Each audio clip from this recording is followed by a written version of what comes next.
सवाल ही जवाब है, नेटवर्क मार्केटिंग में यहाँ तक कैसे पहुंचे। मिस्टर एलन पीस द्वारा लिखी गई यह किताब नेटवर्क मार्केटिंग व्यवसाय करने वाले लोगों के लिए सफलता पाने के लिए बहुत ही उपयोगी साबित हो सकती है। परिचय। एलन पीस बॉडी लैंग्वेज पर वर्ल्ड के सर्वाधिक प्रसिद्ध विशेषज्ञ हैं। उनकी प्रसिद्ध पुस्तक बॉडी लैंग्वेज 33 भाषाओं में 40 लाख प्रतियों से अधिक बिकी है। टीवी सीरियल में 10 करोड़ से अधिक दर्शकों ने उनका बॉडी लैंग्वेज पर आधारित कार्यक्रम देखा है। वे 5 बेस्ट सेल्स के लेखक हैं। इनमें से एक why man don't listen and woman can't read maps उन्होंने बारबरा पीस के साथ लिखी है। सवाल ही जवाब है, क्वेश्चंस आर द आंसर में एलन पीस पहली बार नेटवर्क मार्केटिंग में प्रयुक्त सर्वाधिक उल्लेखनीय तकनीकों को समझाते हैं। सरल तकनीकों, आजमाए हुए नुस्खों और सशक्त रणनीति के द्वारा आप यह सीख सकेंगे कि किस तरह आप अपने नेटवर्किंग व्यवसाय को उस शिखर तक ले जाएं जिसकी आपने सपना में भी कल्पना नहीं की होगी। यह पुस्तक कम मेहनत से अधिक अमीर बनने के नुस्खे बताती है। अगर आप नेटवर्किंग व्यवसाय में नहीं है तो भी इससे आपको लोगों को समझने और समझाने की बहुमूल्य तकनीकें सीखने को मिलेंगी। प्रस्तावना। ल्यूक और मिया। ल्यूक एक बिल्डर था। वह चाहता था कि उसका बिजनेस सफल हो जाए। उसने ठान लिया था कि वह अमीर बनकर ही दिखाएगा। उसकी पत्नी मिया अकाउंटेंट थी और उसकी कंपनी में ग्राहक उसे पसंद करते थे। एक दिन उसके पड़ोसी मार्टिन ने उन्हें अपने घर पर आयोजित एक बैठक में बुलाया।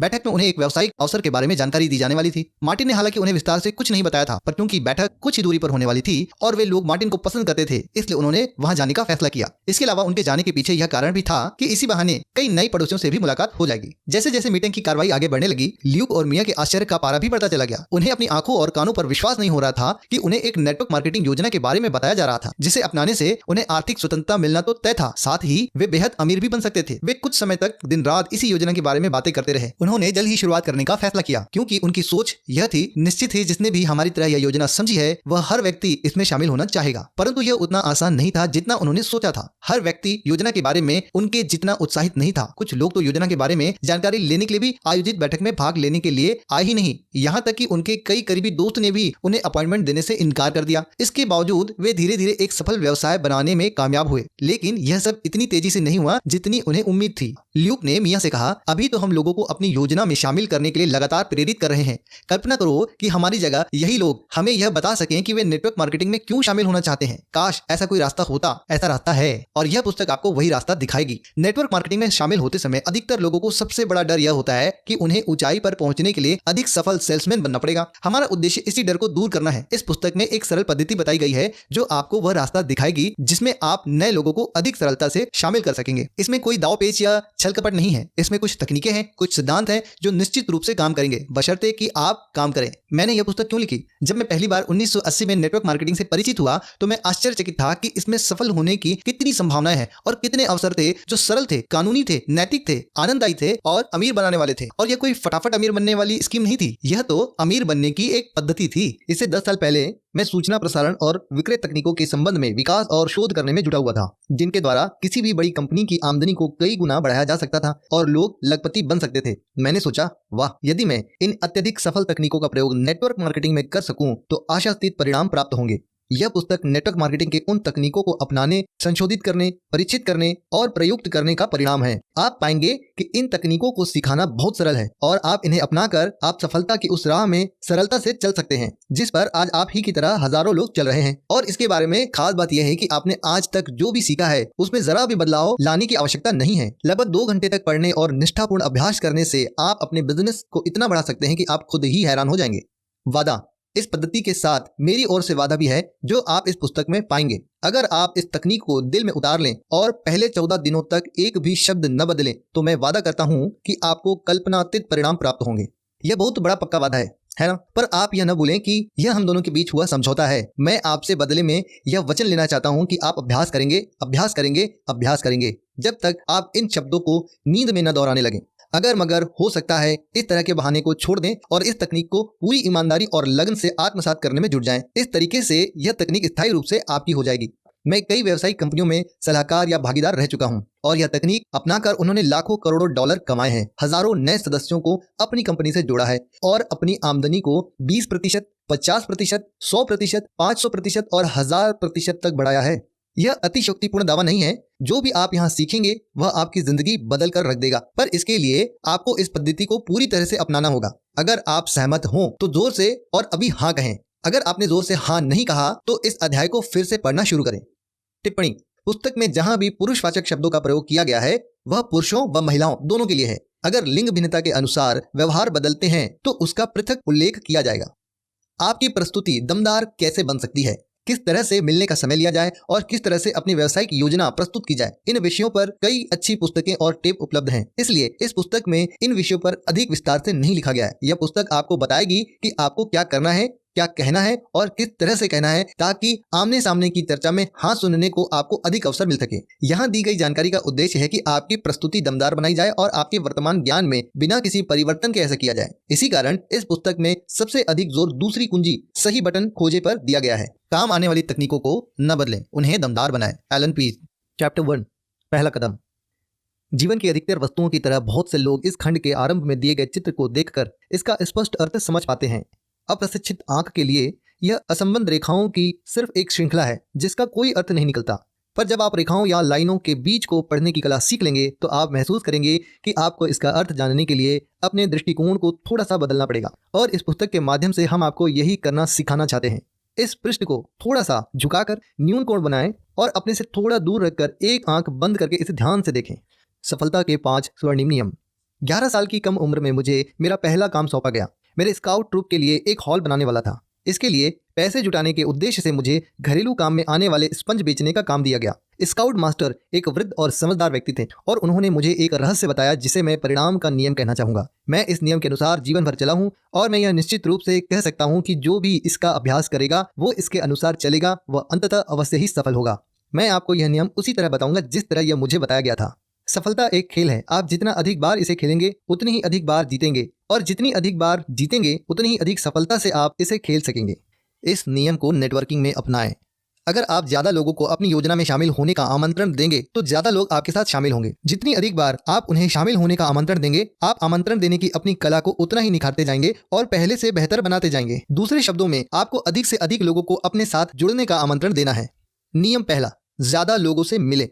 यह सबसे महत्वपूर्ण नियम है। जिसके पास भी सुनने को फुर्सत हो उससे बातें करना शुरू कर दें। इस मामले में घमंडी या बहानेबाज न बने जो अच्छे संभावित ग्राहकों को छांटकर नकारने का प्रयास करता हो। अगर संभावित ग्राहकों की सूची पर नजर दौड़ाते वक्त आप यह सोचने लगे ये ज्यादा उम्र वाला है, ये ज्यादा युवा है, ये ज्यादा अमीर है, ये ज्यादा गरीब है, ये ज्यादा दूर रहता है, ये ज्यादा स्मार्ट है, आदि आदि, तो समझ लें कि आप असफलता के मार्ग पर जा रहे हैं। अपने बिजनेस को जमाने की शुरुआती दौर में आपको हर एक से बात करने की जरूरत है, क्योंकि आपको अभ्यास की जरूरत है। जब आप अपने व्यवसाय के बारे में हर एक से बात करते हैं तो औसत का नियम यह सुनिश्चित करता है कि आप सफल होंगे। सवाल सिर्फ यह रह जाता है कि आप कितने सफल होंगे। आपके बिजनेस में ऐसी कोई समस्या नहीं है जो आपकी गतिविधि या सक्रियता में वृद्धि से न सुलझ सके। अगर आप अपनी जिंदगी की दिशा के बारे में चिंतित हों तो बस आप अपनी प्रस्तुतियों की संख्या को दुगना कर दें। अगर आपका व्यवसाय इतनी तेजी से नहीं बढ़ रहा है जितनी आप चाहते हैं तो आप कुछ न करें, सिर्फ अपनी सक्रियता बढ़ा दें। बढ़ी हुई सक्रियता आपकी अधिकतर चिंताओं का अचूक इलाज है। हर किसी से बात करें, यह पहला नियम है। नियम 2, ज्यादा लोगों से मिलें। लोगों को फोन करते रहें। हो सकता है कि आप शहर के सबसे बढ़िया प्रस्तुत करता हूं, पर अगर आप पर्याप्त संभावित ग्राहकों से नहीं मिलते हैं तो आप अपने बिजनेस में ज्यादा सफल नहीं हो सकते। हो सकता है कि आपकी वेशभूषा बढ़िया हो, आपका व्यक्तित्व सराहनीय हो, लेकिन अगर आपकी प्रस्तुतियों की संख्या ज्यादा नहीं है तो आपका प्रदर्शन सामान्य ही रहेगा। इसीलिए हर एक से मिले, हर एक से बात करें। नियम 3, ज्यादा लोगों से मिले। नेटवर्क में मौजूद अधिकतर लोग इस बिजनेस में केवल ढर्रे पर ही चलते रहते हैं और अपनी पूरी क्षमता का दोहन नहीं कर पाते। वे सोचते हैं कि ऐसा उन संभावित ग्राहकों के कारण होता है जिन्हें वे राजी नहीं कर पाते, पर यह सच नहीं है। सच तो यह है कि ऐसा उन संभावित ग्राहकों के कारण होता है जिन्हें वे मिल नहीं पाते। आप ज्यादातर लोगों से मिलकर अपनी बात करते रहें। अगर आप इन पहले 3 नियमों के अनुसार चलेंगे तो इसमें जरा भी संदेह नहीं है कि आप आशातीत सफलता प्राप्त कर लेंगे। नियम 4, औसत के नियम का प्रयोग करें। औसत का नियम जीवन के हर क्षेत्र में सफलता दिलाता है। इसका मतलब है कि अगर आप किसी काम को बार बार एक ही ढंग से करते हैं और परिस्थितियां समान रहती हैं तो आपको मिलने वाले परिणाम भी हमेशा एक से ही होंगे। उदाहरण के तौर पर $1 की पोकर मशीन का औसत भुगतान लगभग 10:1 होता है। अगर आप 10 बार बटन दबाते हैं तो आप कुल मिलाकर 60 सेंट से लेकर $20 के बीच की रकम जीतते हैं। $20 की जीत के आपके अवसर 118:1 है। इसमें किसी दक्षता या कुशलता की जरूरत नहीं है। मशीनों को तैयार इस तरह से किया जाता है कि वे औसत या प्रतिशत के हिसाब से भुगतान करें। बीमा व्यवसाय में मैंने 1:56 की औसत से खोज की। इसका मतलब यह था कि अगर मैं सड़कों पर जाकर यह नकारात्मक सवाल पूछूं, क्या आप अपने जीवन का बीमा नहीं कराना चाहते, तो 56 में से एक व्यक्ति मुझे बीमा कराने के लिए तैयार हो जाएगा। इसका अर्थ यह है कि अगर मैं एक दिन में 168 बार यही सवाल करूं तो मैं दिन में 3 बार सफल हो सकता हूं और विक्रयकर्ताओं की चोटी के 5% लोगों में जगह बना सकता हूं। अगर मैं किसी सड़क के कोने पर खड़ा होकर हर आने जाने करने वाले से यह कहूं, क्या आप नेटवर्किंग बिजनेस में मेरे साथ शामिल होना चाहेंगे? तो औसत का नियम निश्चित रूप से आपको परिणाम देगा, शायद 1:100। जवाब हाँ होगा। याद रखें, औसत का नियम हमेशा काम करता है। जब मैं छोटा बच्चा था और घर घर जाकर 20 सेंट में घरेलू स्पंज बेचता था तो मेरा औसत था 10:7:4:2। मैं शाम 4 बजे से 6 बजे तक जिन 10 दरवाजों को खटखटाता था उनमें से 7 दरवाजे ही खुलते थे। उनमें से भी केवल 4 लोग ही मेरी प्रस्तुति सुनते थे और मात्र 2 लोग ही स्पंज खरीदते थे। इस तरह से मैं 40 सेंट कमा लेता था, जो 1962 में अच्छी खासी रकम थी, खासकर एक 11 वर्षीय लड़के के लिए। मैं 1 घंटे में आराम से 30 दरवाजों को खटखटा सकता था और इस तरह 2 घंटे की अवधि में मैं 12 स्पंज बेच लेता था, जो $2.40 के बराबर रकम थी। क्योंकि मैं जान चुका था कि औसत का नियम किस तरह काम करता है, इसलिए मुझे इन 3 दरवाजों की चिंता कभी नहीं हुई जो नहीं खुले, नहीं उन 3 लोगों के बारे में चिंता हुई जिन्होंने मेरी बात नहीं सुनी, न ही उन 2 लोगों के बारे में चिंता हुई जिन्होंने मेरा सामान नहीं खरीदा। मैं तो बस इतना जानता था कि अगर मैं 10 दरवाजों पर दस्तक दूंगा तो मैं 40 सेंट कमा लूंगा। इसका मतलब यह था कि हर बार जब मैं दरवाजे पर दस्तक दूंगा तो मैं 4 सेंट कमाऊंगा, इसके बाद चाहे जो भी हो। औसत का यह नियम मेरे लिए एक प्रभावशाली और प्रेरणादायक शक्ति था। 10 दरवाजों पर दस्तक दो और 40 सेंट कमाओ। सफलता सिर्फ इस बात में छुपी हुई थी कि मैं कितनी जल्दी इन दरवाजों पर दस्तक दे सकता हूँ। अपने अनुपात का रिकॉर्ड रखें। औसत का रिकॉर्ड रखना और अपनी बिक्री के आंकड़ों का रिकॉर्ड रखना एक शक्तिदायक प्रेरणा स्रोत था। जल्द ही मैंने इस बात की परवाह करनी छोड़ दी कि मेरे दरवाजे खटखटाने पर किसने दरवाजा नहीं खोला, किसने मुझे देखने के बाद मेरी बातों को नहीं सुना या किसने मेरी बात सुनने के बाद मेरा सामान नहीं खरीदा। जब तक मैं बहुत सारे दरवाजे खटखटाता था और अपनी बात कहने का प्रयास करता था, मैं सफल था। इस तरह से मैं आश्वस्त रह सकता था और दरवाजों पर दस्तक देने में मुझे आनंद आने लगा। औसत और आंकड़ों का रिकॉर्ड रखने से आप सकारात्मक बनते हैं और अपने लक्ष्य तक पहुंच सकते हैं। यह न केवल आपकी प्रेरणा का सतत स्रोत है, बल्कि नकारे जाने को सहजता से लेने की कुंजी भी है। जब आप अपने औसत पर ध्यान रखते हैं तो आपको बाकी बातों की खास चिंता नहीं होती। तब आप जितनी जल्दी संभव हो अगली मुलाकात करने के लिए प्रेरित होते हैं। औसत के नियम को समझे बिना आप केवल इतना ही सोच सकेंगे कि आगे क्या होगा। अगर कोई ना कह देगा तो आप निराश हो सकते हैं, अगर कोई दरवाजा नहीं खोलेगा तो आप उदास भी हो सकते हैं। पर अगर आप औसत के नियम को समझ लेते हैं और उसे स्वीकार कर लेते हैं तो ऐसा नहीं होता। आप अपनी मुलाकातों, प्रस्तुतियों, नए सदस्यों के आंकड़ों को सामने रखते हुए औसत के अपने आंकड़े खुद विकसित कर सकते हैं। $9 की पोकर मशीन। जब मैं किशोरावस्था में था तो मेरे पास एक सायंकालीन कार्य था। मैं बर्तन, चादर और कंबल बेचा करता था। तब मेरा अनुपात था 5:3:2:1।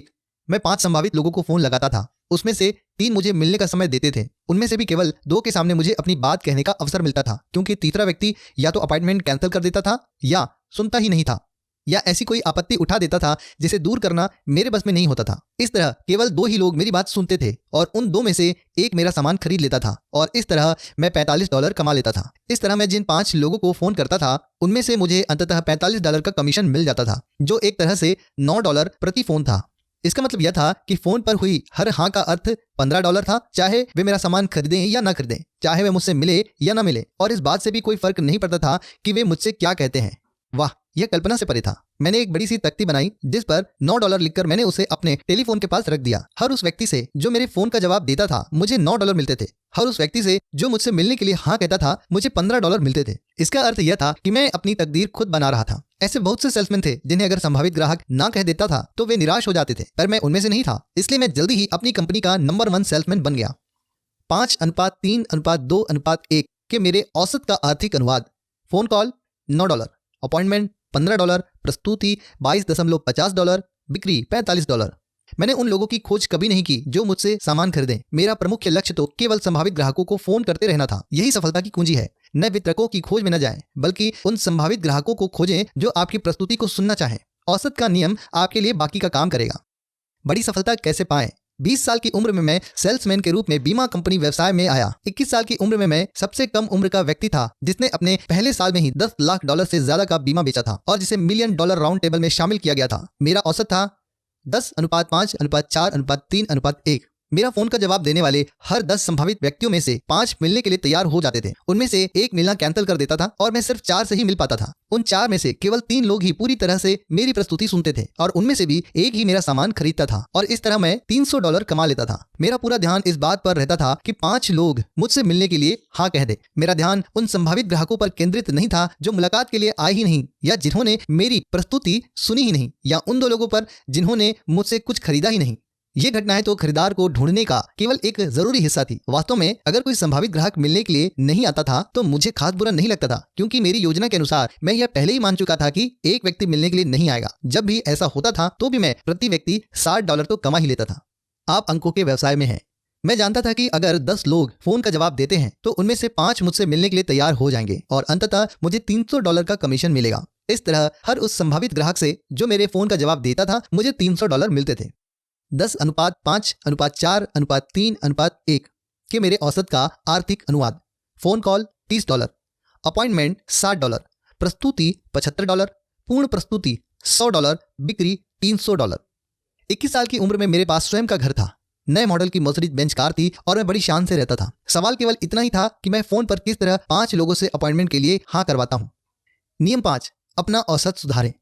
बीमा व्यवसाय में मैं जानता था कि हर बार जब मैं फोन घुमाता था और किसी से बात करता था मुझे $30 मिलेंगे। फिर भी 10 टेलीफोन कॉल के बदले 5 अपॉइंटमेंट का मेरा अनुपात मेरी राय में खास अच्छा नहीं था, क्योंकि इसका मतलब था कि मैं अपने बहुत सारे संभावित ग्राहकों को गंवा रहा था। मुझे जरूरत थी अपॉइंटमेंट हासिल करने की एक ऐसी पद्धति जो हर 10 कॉल में से कम 8 अपॉइंटमेंट दिला सके। इसका मतलब यह था कि मुझे संभावित ग्राहकों की तलाश में उतनी कड़ी मेहनत नहीं करनी पड़ेगी, क्योंकि मैंने उन्हें फोन पर इतनी जल्दी नहीं गंवा दिया। मुलाकात से प्रस्तुति के मेरे 5:4 के अनुपात का यह मतलब निकलता था कि मेरे संभावित खरीदारों में से 20% मुझसे नहीं मिल रहे हैं। मैं इस कमी को ज्यादा अच्छे संभावित ग्राहकों को फोन करके दूर कर सकता था। इसी तरह प्रस्तुति से पूर्ण प्रस्तुति के मेरे औसत 3:1 में भी सुधार की गुंजाइश थी, परंतु मैं फिर भी जानता था कि अगर मैंने कुछ भी नहीं बदला तो भी मैं हर बार फोन घुमाने पर $30 कमा ही लूंगा।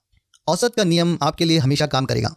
अनुपात का ध्यान रखने से आप पूरे सचेत रहते हैं, क्योंकि अनुपात आपको बताता है कि आप में सुधार की गुंजाइश कहाँ है और आप कितने सफल हो सकते हैं। अनुपात आपको उन कार्यों पर ध्यान देने के लिए प्रेरित करता है जिनसे परिणाम मिलते हैं, न कि इस बात पर कि आगे क्या होता है। नेटवर्किंग व्यवसाय में औसत। मैं नेटवर्क मार्केटर्स को 70 के दशक से प्रशिक्षण दे रहा हूं और मैंने उन लोगों और संगठनों के परिणाम इकट्ठे किए हैं जो सफलता के शिखर पर हैं। नेटवर्क मार्केटिंग का सामान्य औसत है 10:6:3:1। अगर 10 संभावित ग्राहक आपकी प्रस्तुति को सुनते हैं तो उनमें से 6 इसे लेकर रोमांचित हो जाते हैं और कहते हैं कि वे इस बिजनेस को शुरू करना चाहते हैं। उनमें से आधे ही वास्तव में बिजनेस शुरू करते हैं और इन 3 में से केवल एक ही सफल हो पाता है, दूसरा गुमनामी में खो जाता है और तीसरा केवल कंपनी के सामान खरीदता रहता है। तो इस तरह 10 लोगों में से केवल एक ही व्यक्ति दीर्घकालीन वितरक बन पाता है। अब बढ़ें सवाल पर। बिजनेस के बारे में 10 लोगों से बात करने में आपको कितना समय लगता है? इस सवाल का जवाब आपकी विकास दर तय करेगा। जीवन बीमा व्यवसाय में हर एक ने 10 लाख का बीमा बेचा है। फर्क सिर्फ इतना है कि कुछ लोग ने इसमें औरों से अधिक समय लगाया है, कुछ ने 3 से 5 सालों में ऐसा किया और कुछ ने 1 साल के भीतर, और यहीं पर पुरस्कार और इनाम का रहस्य छुपा है। मैं लोगों से मिलने के बारे में इतना सुनियोजित था कि मैं हर 12 हफ्ते में 10 लाख का बीमा बेच लेता था। इस तरह यह योजना बनाने की समस्या थी, बेचने की समस्या नहीं थी। नेटवर्क मार्केटिंग में भी ऐसा ही होता है। अगर अधिकतर नेटवर्क मार्केटर्स सफलता की ऊंचाई पर नहीं पहुंच पाते हैं तो ऐसा उन संभावित ग्राहकों के कारण होता है जिनसे वे मिल नहीं पाते। अगर आप तत्काल अपने परिणामों को दोगुना करना चाहते हैं तो उसका सीधा सा जवाब है अगले साल के संभावित ग्राहकों से इसी साल मिले। अगले साल आप अपने बिजनेस के सिलसिले में नए संभावित ग्राहकों से मिलेंगे, है ना? तो फिर उनसे थोड़ा जल्दी मिलें, उनसे इसी साल मिले, जाएं और उनसे अभी मिले। आपके सामने बेचने की समस्या है ही नहीं। सफलता की कुंजी यह है कि आप ज्यादा नियोजित और प्रेरित हों, ताकि आप जितने ज्यादा लोगों से मिल सकते हो मिल लें। हर व्यक्ति से जितनी जल्दी संभव हो मिल लें। नेटवर्किंग में बड़ी सफलता प्राप्त करने की सही कुंजी लोगों को तैयार करना नहीं है, बल्कि इतना अधिक सुनियोजित और अनुशासित बनना है कि आप अधिक से अधिक लोगों से मिल सकें और जल्दी से जल्दी मिल सकें। औसत सुधारना तो केवल सीखने की एक प्रक्रिया है।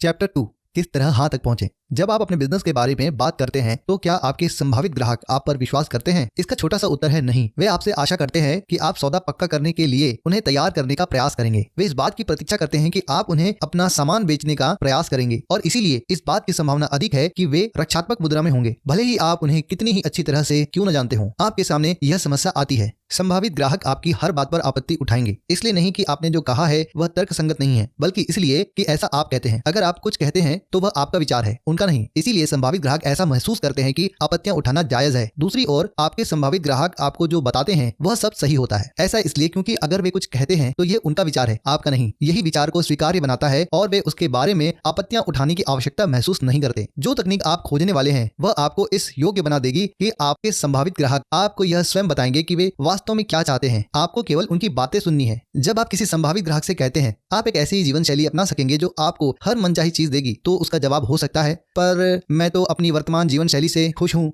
हो सकता है कि यह आपत्ति बिल्कुल भी सही ना हो सकता है उसने यह आपत्ति केवल इसलिए उठाई हो क्योंकि आपने ऐसा कहा था। लेकिन अगर आपका संभावित ग्राहक ठीक यही बात आपसे कहता है तो वह सही होगा। उदाहरण के तौर पर अगर आपका संभावित ग्राहक कहता है मैं चाहता हूं कि मेरी जीवन शैली में मधुरता हो और मुझे जीवन की सारी अच्छी चीजें मिले, तो कोई आपत्ति नहीं उठाई जाएगी क्योंकि उसी ने ऐसा कहा था। यह उसका विचार था, आपका नहीं। जब आप 4 कुंजियों की तकनीक का प्रयोग करते हैं तो आपके संभावित ग्राहक आपको बताएंगे कि वे क्या चाहते हैं, जबकि आप केवल उनकी बात सुनेंगे। लोग आपत्ति क्यों करते हैं? एक बार मैंने एक नेटवर्क कार्यकर्ता से पूछा कि हाल की परिस्थितियों में एक संभावित ग्राहक के साथ मुलाकात का क्या परिणाम निकला। उनका जवाब था खास अच्छा नहीं, वह अधिक रुचि नहीं ले रही थी। मैंने उनसे पूछा कि उसका मतलब क्या था और उसने वही बात दोहरा दी।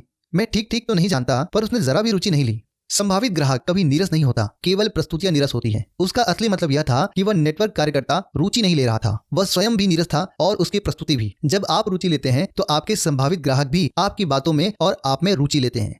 नेटवर्क मार्केटिंग के खजाने की 4 कुंजियां। पहला, बर्फ पिघलाएं। दूसरा, सही बटन खोजें। तीसरा, सही बटन दबाएं। चौथा, सौदा पक्का करें। इन 4 कुंजियों की सहायता से आप बहुत ही कम समय में ठंडी शुरुआत से गर्म हां तक पहुंच सकते हैं। पहला, बर्फ पिघलाएं।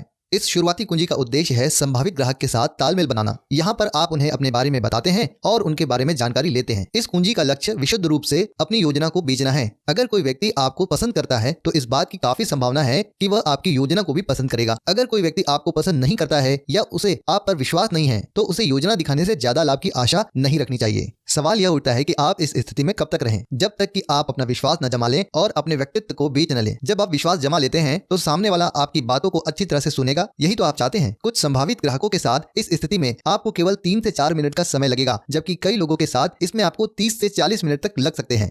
दूसरा, सही बटन खोजें।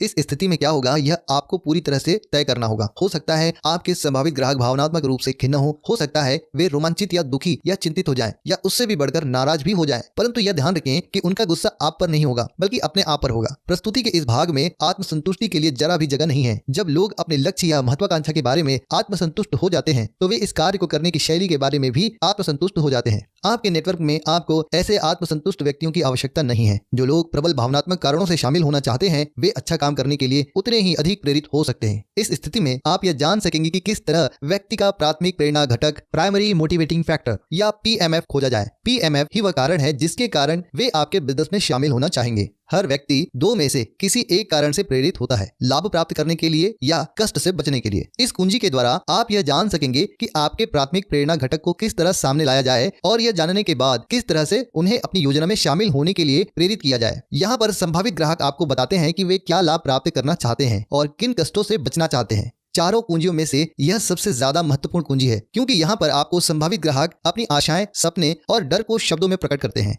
लोग क्यों खरीदते हैं? हमारे शोध के अनुसार नेटवर्क मार्केटिंग संगठन में शामिल होने वाले अधिकतर लोगों के प्राथमिक प्रेरणा घटक निम्नलिखित हैं। पहला, अतिरिक्त आमदनी। दूसरा, आर्थिक स्वतंत्रता। तीसरा, स्वयं का बिजनेस। चौथा, ज्यादा खाली समय। पांचवा, व्यक्तिगत विकास। छठवां, दूसरों की सहायता करना। सातवां, नए लोगों से मेलजोल। आठवां, रिटायरमेंट। नौवां, जायदाद छोड़ना। जब आप इस सूची का अध्ययन करते हैं तो आप पाते हैं कि इन सूचीबद्ध कारणों में से एक कारण आपका भी प्राथमिक कारण है जिसकी वजह से आप नेटवर्क मार्केटिंग बिजनेस में हैं। कई और सहायक कारण भी हो सकते हैं पर कोई एक कारण अन्य कारणों से अधिक प्रबल अवश्य होगा। यही आपका प्राथमिक प्रेरणा घटक है। क्योंकि प्राथमिक प्रेरणा घटक सबसे ज्यादा महत्वपूर्ण होता है, इसीलिए यह समझ लेना अनिवार्य है कि नेटवर्क मार्केटिंग में शामिल होने वाले हर व्यक्ति का प्राथमिक प्रेरणा घटक वही नहीं होता जो कि आपका है। उदाहरण के तौर पर आपको चॉकलेट आइसक्रीम पसंद हो सकती है पर इसका यह अर्थ नहीं होता कि यह आइसक्रीम हर एक को पसंद होगी। कई लोग स्ट्रॉबेरी या कैरेमल को ज्यादा पसंद करते होंगे, पर अगर आप चॉकलेट आइसक्रीम पसंद करते हैं तो आपके लिए इसके बारे में बातें करना न केवल आसान होगा बल्कि आप इसे दूसरे लोगों के साथ बांटना भी चाहेंगे और आपके लिए यह समझना बहुत कठिन होगा कि इसे हर व्यक्ति पसंद क्यों नहीं करता। अधिकतर लोग चॉकलेट आइसक्रीम पसंद करते हैं पर इसी कारण से यह हर एक की पहली पसंद नहीं हो जाती। कई लोगों को तो इससे एलर्जी भी होती है। नीचे लिखी हुई कहानियां असली जिंदगी की कहानियां हैं जो आपको प्राथमिक प्रेरणा घटक की शक्ति से अवगत कराएगी।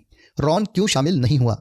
अल्बर्ट एक वितरक था। वह नेटवर्क मार्केटिंग में इसलिए आया था क्योंकि उसे आर्थिक स्वतंत्रता चाहिए थी। वह अपना मालिक खुद बनना चाहता था और अपनी खुद की आमदनी तय करना चाहता था। वह अपनी इच्छा अनुसार ऑफिस आने जाने की स्वतंत्रता चाहता था, अपने बच्चों को सबसे अच्छे स्कूल में भेजना चाहता था, हॉलिडे होम बनाना चाहता था इत्यादि। आर्थिक स्वतंत्रता उसका प्राथमिक प्रेरणा घटक था क्योंकि इसी की वजह से उसे बाकी सारी चीजें मिल सकती थी। अपने लक्ष्यों के प्रति उसका पूर्ण भावनात्मक जुड़ाव था और वह अपने बारे में उत्साह से लगातार बातें कर सकता था। फंड जुटाने के स्थानीय कार्यक्रम के दौरान वह रॉन नामक संभावित ग्राहक से मिला और उसने उसे अपना बिजनेस देखने के लिए आमंत्रित किया। अल्बर्ट ने रॉन को पूरे उत्साह से अपनी योजना समझाई। रॉन काफी प्रभावित भी हुआ। उसने कहा कि वह शामिल होना चाहेगा। वास्तव में अल्बर्ट ने रॉन को फिर कभी नहीं देखा और वह पशुपस में था कि आखिर उससे गलती कहाँ हुई थी। रॉन क्यों शामिल नहीं हुआ? समस्या यह थी कि दरअसल रॉन की प्राथमिक प्रेरणा घटक आर्थिक स्वतंत्रता था ही नहीं। उसने अमीर बनने, बड़े घर में रहने और बढ़िया कार का मालिक बनने की महत्वाकांक्षा नहीं थी। वह अपनी माँ से मिला अपने छोटे से घर में ही खुश था। उसे सड़क के ट्रैफिक में फंसने के बजाय ट्रेन पकड़ना और उसमें अखबार पढ़ना ज्यादा पसंद था। रॉन ने महसूस किया कि आर्थिक स्वतंत्रता ठीक थी, पर इससे उसे सौदा पक्का करने के लिए पर्याप्त प्रेरणा नहीं मिल पा रही थी। रॉन की असली प्रेरणा यह थी कि उसे नए लोगों से मिलने के अवसर मिलेंगे, नई कलाएं सीखने को मिलेंगी और वह समाज के लिए अपना योगदान दे सकेगा। इसी कारण तो वह फंड इकट्ठा करने की योजना में शामिल हुआ था, पर उसे इन मुद्दों के बारे में बताने का अवसर ही नहीं मिला, क्योंकि अल्बर्ट आर्थिक स्वतंत्रता को उसके गले के नीचे उतारना चाहता था। निश्चित रूप से रॉन पर अल्बर्ट की उत्साही प्रस्तुति का प्रभाव हुआ था, परंतु अगले दिन जब सूरज निकला तो उसकी प्रतिक्रिया ठंडी हो गई। कुछ ही दिनों में रॉन अल्बर्ट की उत्साहपूर्ण प्रस्तुति के बारे में पूरी तरह से भूल चुका था। अल्बर्ट यह नहीं जान सका था कि दूसरों की सहायता करना रॉन का प्राथमिक प्रेरणा घटक है। जेन का गलत फैसला। जेन की उम्र 34 वर्ष थी और वह अपने 2 बच्चों के साथ अकेली रहती थी। वह 2 साल से नेटवर्क मार्केटिंग में थी। डेविड से उसकी पहचान एक डिनर पार्टी में हुई। डेविड ने उसकी नेटवर्किंग गतिविधियों में रुचि ली और उसके बारे में अधिक जानकारी चाहिए। जेन का खुद का प्राथमिक प्रेरणा घटक था अपने लिए ज्यादा खाली समय जुटाना, ताकि वह अपने दोनों बच्चों को ठीक से पाल सके और शिक्षित कर सके। पर वह जानती थी कि यह हर एक की पहली प्राथमिकता नहीं हो सकती। डेविड की उम्र 50 और 60 के बीच थी। उसका स्वयं का कॉन्ट्रैक्ट क्लीनिंग का काम था। इसीलिए जेन ने अनुमान लगाया कि उसकी प्राथमिकताओं की सूची में रिटायरमेंट का स्थान सबसे पहले नंबर पर होगा। जब वह बिजनेस के बारे में बता रही थी तो उसकी चर्चा के केंद्र में यह बात मौजूद थी कि इससे लोगों को आरामदेह रिटायरमेंट के पूरे लाभ मिल सकेंगे। शाम खत्म होने पर वह हैरान रह गया जब डेविड ने उसे बताया कि वह कभी रिटायर नहीं होना चाहता। वह रिटायरमेंट को शीघ्र मृत्यु मानता है। जेन ने यह गलत अनुमान लगा लिया था कि रिटायरमेंट डेविड का प्राथमिक प्रेरणा घटक है। उसका परिणाम यह निकला कि डेविड उसके साथ शामिल होने के लिए प्रेरित नहीं हो पाया। अनुमान न लगाएं, यह हम दोनों में से एक को मूर्ख बना सकता है। जब आप सामने वाले व्यक्ति के प्राथमिक प्रेरणा घटक के बारे में अनुमान लगाते हैं तो आपके गलत होने की काफी संभावना होती है। अगर आपका अनुमान सही भी हो तो भी यह आपका विचार नजर आएगा, न कि आपके संभावित ग्राहक का, और इस तरह इसका प्रभाव और प्रेरणादायी शक्ति इतने नहीं होंगे जितने की अपेक्षित है। प्राथमिक प्रेरणा घटक को किस तरह खोजें?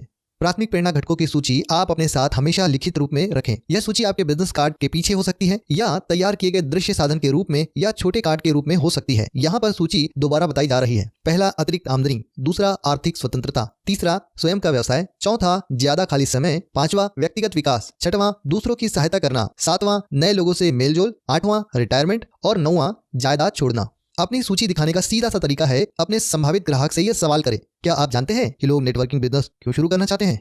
इस सीधे से सवाल में यह खूबी छुपी हुई है कि अगर सामने वाला जवाब नहीं कहता है तो आपको यह कहने की छूट मिल जाती है, लीजिए मैं आपको बता देता हूँ। इस बिंदु पर आप अपनी सूची उनके सामने रख दें।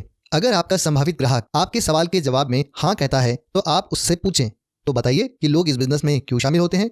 इस पर आपका संभावित ग्राहक आपको कुछ असली और कुछ नकली अटपटे कारण गिना देगा जिनकी वजह से लोग नेटवर्क मार्केटिंग बिजनेस शुरू करना चाहते हैं। जब उसके पास के कारण समाप्त हो जाएं तो आप पूछें और कुछ, वह जवाब देगा नहीं। इस पर आप यह कहें, लीजिए मैं आपको बता देता हूँ, और फिर तत्काल उसके सामने प्राथमिक प्रेरणा घटकों की अपनी सूची रख दें। इसके बाद 5 ठोस सोने के सवाल पूछें। यह 5 सवाल आपके द्वारा पूछे जाने वाले सवालों में सबसे ज्यादा कीमती सवाल होंगे। ये जल्दी ही आपको नेटवर्क मार्केटिंग की चोटी तक तेजी से पहुंचा देंगे। यदि यह आपका प्राथमिक प्रेरणा घटक हो, इन सवालों को रट लें और इन्हें अपना हिस्सा बना लें। इनके क्रम को बदलने की गलती न करें। यह वचन आप पहले ही दे चुके हैं कि आप मेरी हर बात मानेंगे।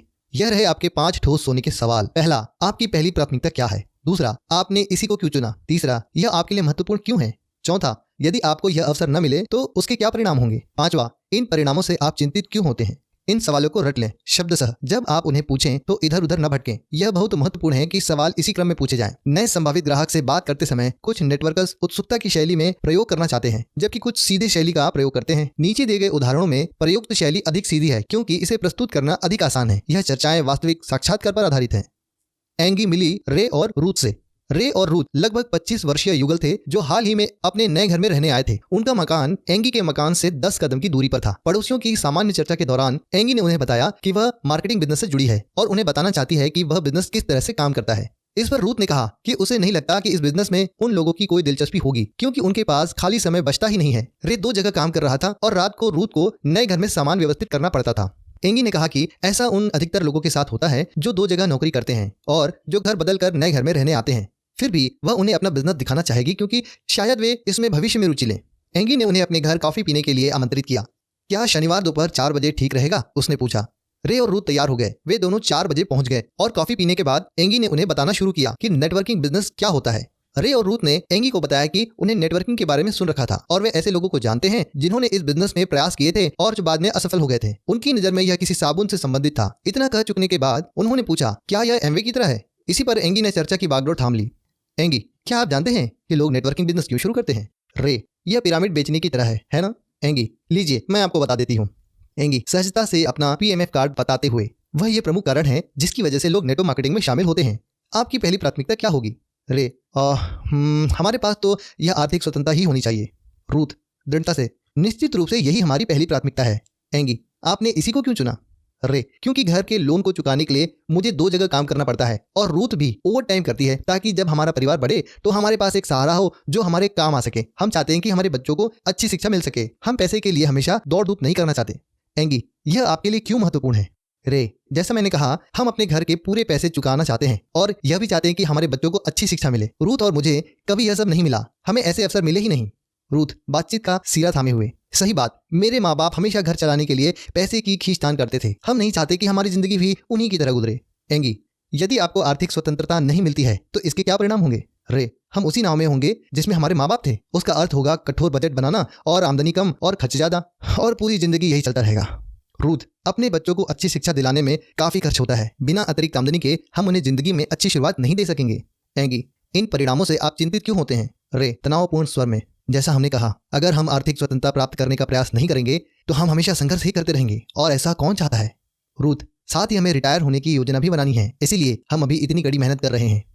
विश्लेषण, इस वार्तालाप में ऐसा कुछ भी नहीं कहा गया जो इसी तरह से सामान्य युगल द्वारा न कहा जाए। फर्क सिर्फ इतना था कि इस चर्चा में एंगी ने 5 ठोस सोने के सवालों का प्रयोग किया और रूथ तथा रे ने अपने प्राथमिक प्रेरणा घटक उजागर किए। अगर एंगी को किस्मत से यह पता भी होता कि उनका परिणाम प्रेरणा घटक आर्थिक स्वतंत्रता है तो भी रे और रूथ की निगाह में यह विचार एंगी का होता, उसका नहीं। अगर एंगी ने उसके आर्थिक स्वतंत्रता के बारे में बात की होती तो रूथ और रे ने शायद आपत्तियां उठाई होती क्योंकि वह एंगी का विचार होता, पर क्योंकि यह विचार उन्हीं का था और ऐसा उन्होंने खुद कहा था, इसलिए यह हकीकत थी, इस बारे में कोई आपत्ति हो ही नहीं सकती थी। इन 5 सवालों का विचार करें। पहला, आपकी पहली प्राथमिकता क्या है? असली सवाल यह था, आप आज मेरे नेटवर्क मार्केटिंग बिजनेस में क्यों शामिल होना चाहते हैं? रे ने कहा कि उनका प्राथमिक प्रेरणा घटक आर्थिक स्वतंत्रता है, इसीलिए वे दोनों शामिल होंगे। दूसरा, आपने इसी को क्यों चुना? यह सवाल दरअसल यह पूछता है, आप इस कारण से क्यों शामिल होना चाहते हैं? उन दोनों ने स्पष्ट किया कि वे अपने घर का लोन चुकाना चाहते हैं, अपने बच्चों को अच्छी शिक्षा देना चाहते हैं और पैसों की तंगी वाला जीवन नहीं जीना चाहते। तीसरा, यह आपके लिए महत्वपूर्ण क्यों है? यह सवाल पूछता है, मुझे फिर से बताएं, आप इसी कारण से क्यों शामिल होना चाहते हैं? रे कहता है, जैसे मैंने कहा, और फिर से अपनी बातें दोहराता है और उन कारणों को बताता है जिसके लिए वह बिजनेस में आना चाहता है। रूथ भी और कई तर्क देती है कि आर्थिक स्वतंत्रता उसके लिए पहले नंबर का कारण क्यों है, जिसके लिए दोनों को उसमें शामिल होना चाहिए। उसके माता पिता को खर्च चुकाने में मुश्किल आती थी और वह ऐसी परिस्थितियों में नहीं जीना चाहती थी। चौथा, आर्थिक स्वतंत्रता नहीं मिली तो उसके परिणाम क्या होंगे? यह सवाल दरअसल पूछता है कि अगर आप शामिल नहीं होते तो आपके साथ क्या होगा? अब वे दोनों रोमांचित हो जाते हैं। वे एंगी को बताते हैं कि वे अपने माता पिता की तरह तंगहाल जीवन नहीं जीना चाहते और वे नहीं चाहते कि उनके बच्चों को सिर्फ इसलिए अच्छी शिक्षा न मिल पाए क्योंकि उनके पास पर्याप्त पैसा नहीं था। पांचवा, इन परिणामों से आप चिंतित क्यों होते हैं? यह सवाल उनसे अपनी पहली प्राथमिकता को दोहराने का आग्रह करता है। वे दोनों उत्साहित हो जाते हैं। वे बार बार जोर देकर बताते हैं कि आर्थिक स्वतंत्रता उनके व्यवसाय में शामिल होने का पहला कारण क्यों था। ध्यान देने वाली बात यह है कि यह सब उन्होंने एंगी को बताया, एंगी ने उन्हें नहीं बताया। अगर एंगी ने उन्हें यही सब बातें ठीक इसी तरह बताई होती तो भी शायद उन्होंने बहानेबाजी की होती कि वे नेटवर्क मार्केटिंग बिजनेस में क्यों शामिल नहीं हो सकते, पर क्योंकि उन्होंने खुद एंगी को अपने शामिल होने के कारण बताए थे, इसीलिए वे कारण वास्तविक थे। इस साक्षात्कार के बाद एंगी ने उन्हें बताया कि योजना किस तरह कार्य करती है और इसके लाभकारी परिणामों का वर्णन करते समय उसने उन्हीं के शब्दों का प्रयोग किया। उसने उन्हीं के फायदे बताए जो उन्हें प्राप्त हो सकते थे और वे कहानियां बताई जिनसे वे बच सकते थे। रे और रूथ की निगाह में यह उनके सपनों का बिल्कुल सही उत्तर था क्योंकि वे अपने ही शब्दों को दूसरे के मुंह से सुन रहे थे। अपने ही लक्ष्य और अपने ही डर जो एक प्रस्तावित व्यावसायिक योजना के रूप में प्रस्तुत किए गए थे, यह सब उनका ही था, एंगी का नहीं। किस तरह ब्रूनो ने एक सख्त चने को फोड़ा।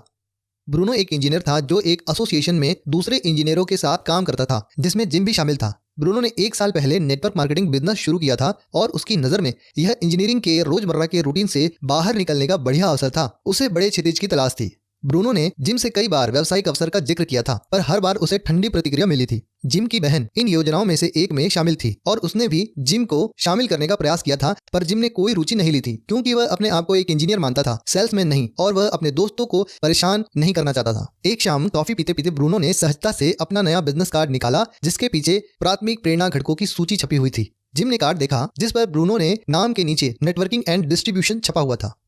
ब्रूनो, जिम, क्या तुम जानते हो नेटवर्किंग का क्या मतलब होता है? जिम, हाँ, जैसे मैंने बताया ना, मेरी बहन भी इसी बिजनेस में थी। यह एक तरह का पिरामिड योजना है ना? ब्रूनो, लीजिए मैं आपको बता देता हूँ। ब्रूनो ने बिजनेस कार्ड को पलटकर प्राथमिक प्रेरणा घटकों की सूची जिम के सामने रख दी। ब्रूनो, आपकी पहली प्राथमिकता क्या होगी जिम? जिम, मैं सोचता हूँ अपना स्वयं का बिजनेस और दूसरों की सहायता करना। ब्रूनो, आपने इन्हीं दोनों को क्यों चुना? जिम, मैं बिजनेस इसलिए करना चाहता हूं क्योंकि मैं इंजीनियरिंग की चक्की में तकरीबन 20 साल से पिस रहा हूं। अगर मैं नेटवर्किंग में शामिल होता हूं तो इस प्रक्रिया में दूसरों की सहायता करना चाहूंगा। मुझे ऐसा करना अच्छा लगता है, इसलिए तो मैं इस कमेटी के लिए स्वेच्छा से काम कर रहा हूं। ब्रूनो, यह आपके लिए महत्वपूर्ण क्यों है? जिम, जैसा मैंने पहले कहा, भविष्य में भी मुझे उसी पुरानी चक्की में पिसना होगा। आप जानते ही हैं यह किस तरह का काम है ब्रूनो। मैं इन दिनों अपने रिटायरमेंट के बारे में बहुत ज्यादा सोच रहा हूं और यह दुखद है। मैं कुछ और करना चाहूंगा, पर 38 साल की उम्र में यह एक बहुत बड़ा खतरा है जो उठाने से मुझे डर लगता है। ब्रूनो, अच्छा, अगर आपका अपना बिजनेस न हो तो उसके परिणाम क्या होंगे? जिम, असहज होते हुए, जैसा मैंने कहा, मुझे उसी चक्की में पिसना पड़ेगा। मेरे पास वही पुरानी रूटीन जीवन होगा। हमारी उम्र के कई लोग इसी तनाव के कारण मर जाते हैं। अगर मेरे पास अधिक समय रहे तो मैं अपने बेटे के स्कूल की अभिभावक समिति में शामिल होना चाहूंगा। मैं अपनी वर्कशॉप में अधिक समय बिताना चाहूंगा और स्वयं के निर्णय लेना चाहूंगा। मैं अपनी जिंदगी को दूसरे के नियंत्रण में देखते देखते थक चुका हूं। ब्रूनो, इससे आप चिंतित क्यों होते हैं? जिम, क्योंकि अगर मेरे पास समय होगा तो मैं चीजों को दूसरी तरह से करना चाहूंगा। मैं ज्यादा अच्छी तरह से जीना चाहूंगा और काम कम करना चाहूंगा। जीवन शैली बदलने के लिए मैं स्वयं के लिए कुछ करना चाहूंगा। ब्रूनो, नेटवर्किंग बिजनेस बना ही इस तरह से है कि आपको यहाँ सब चीजें एक साथ मिल जाती है। यह आपको अधिक समय, अधिक स्वतंत्रता देता है, स्वयं का बिजनेस शुरू करने तथा दूसरों की सहायता करने के अवसर देता है, और वह भी नए करियर की शुरुआत के जोखिम के बिना। मैं अब आपको दिखाता हूँ कि इसमें मुझे क्या लाभ हुआ। ब्रूनो 1 साल से भी अधिक समय से जिम को बिजनेस में शामिल करने का असफल प्रयास कर रहा था। जब ब्रूनो ने 5 ठोस सोने के सवालों का रहस्य सीख लिया तो उसने महसूस किया कि साल भर में वह जिम को वह बताने का प्रयास कर रहा था कि जिम को अपने जीवन में क्या करना चाहिए। यह ब्रूनो का विचार था, जिम का नहीं। ब्रूनो के कार्ड के पीछे दी गई सूची और 5 ठोस सोने के सवालों ने जिम को यह बताने पर मजबूर कर दिया कि वह बिजनेस में क्यों शामिल होना चाहेगा। जब जिम ने बिजनेस की योजना देखी तो उसे अपनी आंखों पर विश्वास ही नहीं हुआ। उसने पूछा, यह मुझे आज से पहले किसी ने क्यों नहीं बताया? इसका जवाब यह था कि इसके पहले उसे यह बताया गया था कि उसे शामिल क्यों होना चाहिए, परंतु इससे पहले किसी ने उसकी प्राथमिक प्रेरणा घटकों के बारे में पूछा ही नहीं था। किस तरह दांत के डॉक्टर का ऑपरेशन हुआ? यह घटना मेरे साथ हुई। 44 वर्षीय फ्रैंक मेरा दंत चिकित्सक था। उसके पास समुद्र तट पर $10 लाख का आलीशान बंगला था, एक शानदार कार थी और वह हमेशा व्यस्त रहता था। अधिकतर लोगों की राय में वह बहुत सफल व्यक्ति था। एक दिन जब मैं स्थानीय शॉपिंग सेंटर में था तब मैंने उसे कॉफी हाउस पर बैठे देखा। मैं भी कॉफी पीने के लिए उनके पास जा पहुंचा। एलन, काम धंधा कैसा चल रहा है फ्रैंक? फ्रैंक उत्साहहीन होकर, ठीक ही है। एलन मजाकी अंदाज में, फ्रैंक आप समुद्र तट पर रहते हैं, आपके पास ढेर सारा काम है और आप ढेर सारा पैसा कमाते हैं, फिर तो सब कुछ बहुत अच्छा होना चाहिए। फ्रैंक, मेरे ख्याल से यह जिंदगी गुजारने के लिए पर्याप्त है। एलन, अच्छा फ्रैंक, अगर आप इसे पसंद नहीं करते तो इसे छोड़कर कुछ और शुरू क्यों नहीं करते? फ्रैंक, मुझे नहीं लगता मैं कभी ऐसा कर पाऊंगा एलन। एलन, क्यों नहीं? फ्रैंक यथार्थपूर्ण स्वर में, क्योंकि मैं दांतों का डॉक्टर हूं, हमेशा दांतों का डॉक्टर था, मैं यही कर सकता हूं। एलन रुचि लेते हुए, अच्छा फ्रैंक, आपने दांतों का डॉक्टर बनने का फैसला कब किया? फ्रैंक, तब मैं 18 साल का था और विश्वविद्यालय में पढ़ रहा था। मैंने चिकित्सा में दाखिला नहीं लिया और दंत चिकित्सा मेरा अगला विकल्प था। एलन, क्या आपको दांतों का डॉक्टर बने रहना अच्छा लगता है फ्रैंक? फ्रैंक झटके से, सच कहूं तो नहीं, पर इससे बिल चुक जाते हैं। एलन, फ्रैंक, अगर कोई 18 साल का लड़का आपकी सर्जरी में आकर आपसे कहे कि अगले 20 साल में आपको अपनी जिंदगी किस तरह जीनी चाहिए, तो क्या आप उसकी बातें सुनेंगे? फ्रैंक हंसते हुए, 18 साल का अनुभवीहीन युवक 44 साल के अनुभवी आदमी की जिंदगी के बारे में क्या समझ सकता है? एलन, तो आप उसकी बात नहीं सुनेंगे? फ्रैंक, बिल्कुल नहीं। एलन, फिर आप अभी उसकी बात क्यों सुन रहे हैं? चर्चा एकदम रुक गई। फ्रैंक अवाक रह गया। उसने यह कभी नहीं सोचा था कि 18 साल के कॉलेज में पढ़ने वाला छात्र के क्षणिक निर्णय से 44 साल की उम्र में उसके जीवन की दिशा नियंत्रित हो रही है। मैं देख रहा था कि यह सवाल उस पर कितना प्रभाव डाल रहा था और यह इतना अच्छा अवसर था जिसे मैं खोना नहीं चाहता था। मैंने अपनी जेब में हाथ डाला और अपना बिजनेस कार्ड निकाला जिसके पीछे प्राथमिक प्रेरणा घटकों की सूची छपी हुई थी। एलन, फ्रैंक, इस सूची पर नजर डालें। आपकी नजर में जिंदगी की पहली प्राथमिकता कौन सी है? लंबी खामोशी के बाद उसने अंततः जवाब दिया, फ्रैंक, ज्यादा खाली समय। एलन, आपने इसी विकल्प को क्यों चुना? फ्रैंक, मैं हर रोज सुबह 6 बजे उठ जाता हूं ताकि 8:30 बजे से पहले मरीज देखने के लिए मैं तैयार हो सकूं। मैं शाम 6 बजे तक काम करता हूं और पूरे दिन उन लोगों की शिकायतें और तकलीफें सुनता रहता हूं जो मुझे देखकर खुश नहीं होते। मेरे पास खुद के लिए या अपने बच्चों के लिए कभी समय नहीं होता, सप्ताह के अंत में भी नहीं। मैं इतना थक जाता हूं कि मैं कोई भी महत्वपूर्ण काम करने की हालत में नहीं होता। फुर्सत एक ऐसी चीज है जो मेरे पास कभी होती ही नहीं है। एलन, यह आपके लिए क्यों महत्वपूर्ण है फ्रैंक? फ्रैंक असहज होते हुए, जैसा मैंने कहा, मेरा जीवन मिनट से मिनट तक के टाइम टेबल के अनुसार चलता है। मैं सोचता हूँ कि काश मैं किसी स्कूल में टीचर होता ताकि मेरे पास ज्यादा समय होता और ढेर सारी छुट्टियां होती। एलन, यानी? फ्रैंक, दंत चिकित्सा जैसा नहीं। दंत चिकित्सा वैसा नहीं है जैसे इसे समझा जाता है। जब मैंने पहली बार इसमें कदम रखने का फैसला किया था, फ्रैंक 5 मिनट तक भाव विलीन होकर उस कैद खाने के बारे में बात करता रहा जिसमें दंत चिकित्सा ने उसे कैद कर रखा था। एलन, अगर आपको ज्यादा समय नहीं मिले तो इसके क्या परिणाम होंगे फ्रैंक? फ्रैंक हताश भरे स्वरों में, मुझे अपनी पूरी जिंदगी सर्जरी करते करते काटनी पड़ेगी। मेरे बच्चे बड़े हो रहे हैं, मेरे पास उनके लिए समय नहीं है। मेरी पत्नी का कहना है कि मेरी तनावपूर्ण स्थिति से वह भी काफ़ी तनावग्रस्त रहती है। फ्रैंक का चेहरा पीला पड़ रहा था, उसकी आंखें डबडबा रही थी। मुझे लगा कि वह फूट फूट कर रोने वाला है। 20 साल में पहली बार वह अपने दिमाग में मौजूद विचारों को शब्दों में व्यक्त कर पा रहा था। एलन धीमे से, आप इससे चिंतित क्यों होते हैं फ्रैंक? फ्रैंक ने कोई जवाब नहीं दिया। वह जवाब दे भी नहीं सकता था क्योंकि वह काफ़ी चिंतित था। वह बस चुपचाप वहां बैठा रहा। मैंने ज़्यादा जानकारी के लिए उस पर दबाव नहीं डाला क्योंकि मुझे नहीं लगता था कि वह इसे झेल पाएगा। इसके अलावा मुझे कॉर्नफ्लेक्स खरीदने चाहिए थे, न कि फ्रैंक की जिंदगी को बदलना चाहिए था। 3 महीने बाद मैं फ्रैंक से उसकी सर्जरी में मिलने गया। उसके रिसेप्शनिस्ट ने मुझे बताया कि वे बाहर गए हुए थे। वे एक सोमवार को लौट कर आए थे और उन्होंने घोषणा की थी कि उनका एक दोस्त उनकी जगह चिकित्सा करेगा। वे कुछ छुट्टियां मनाने जा रहे हैं। किसी ने भी उन्हें 3 महीने से नहीं देखा था। 1 साल बाद मैंने सुना कि फ्रैंक अमेरिका में कमीशन पर मोटल बेच रहा है और वह काफी खुश है। मैं आज भी नहीं जानता कि फ्रैंक कहाँ है या वह क्या कर रहा है, पर यहाँ जो कुछ हुआ वह इसलिए महत्वपूर्ण है क्योंकि यह बताता है कि यह तकनीक कितनी शक्तिशाली हो सकती है और किस तरह आप उन लोगों की जिंदगी बदल सकते हैं जिनकी आपको कतई उम्मीद नहीं होगी। हो सकता है कि कहीं पर फ्रैंक का नेटवर्क मार्केटिंग का बिजनेस हो, ऐसा ग्राहक जिसकी कोई प्राथमिकता ही न हो। कभी कभार आपका किसी ऐसे संभावित ग्राहक से पाला पड़ता है जिसकी कोई प्राथमिकता ही नहीं होती। कई लोगों के पास प्राथमिकता 2 कारणों से नहीं होती।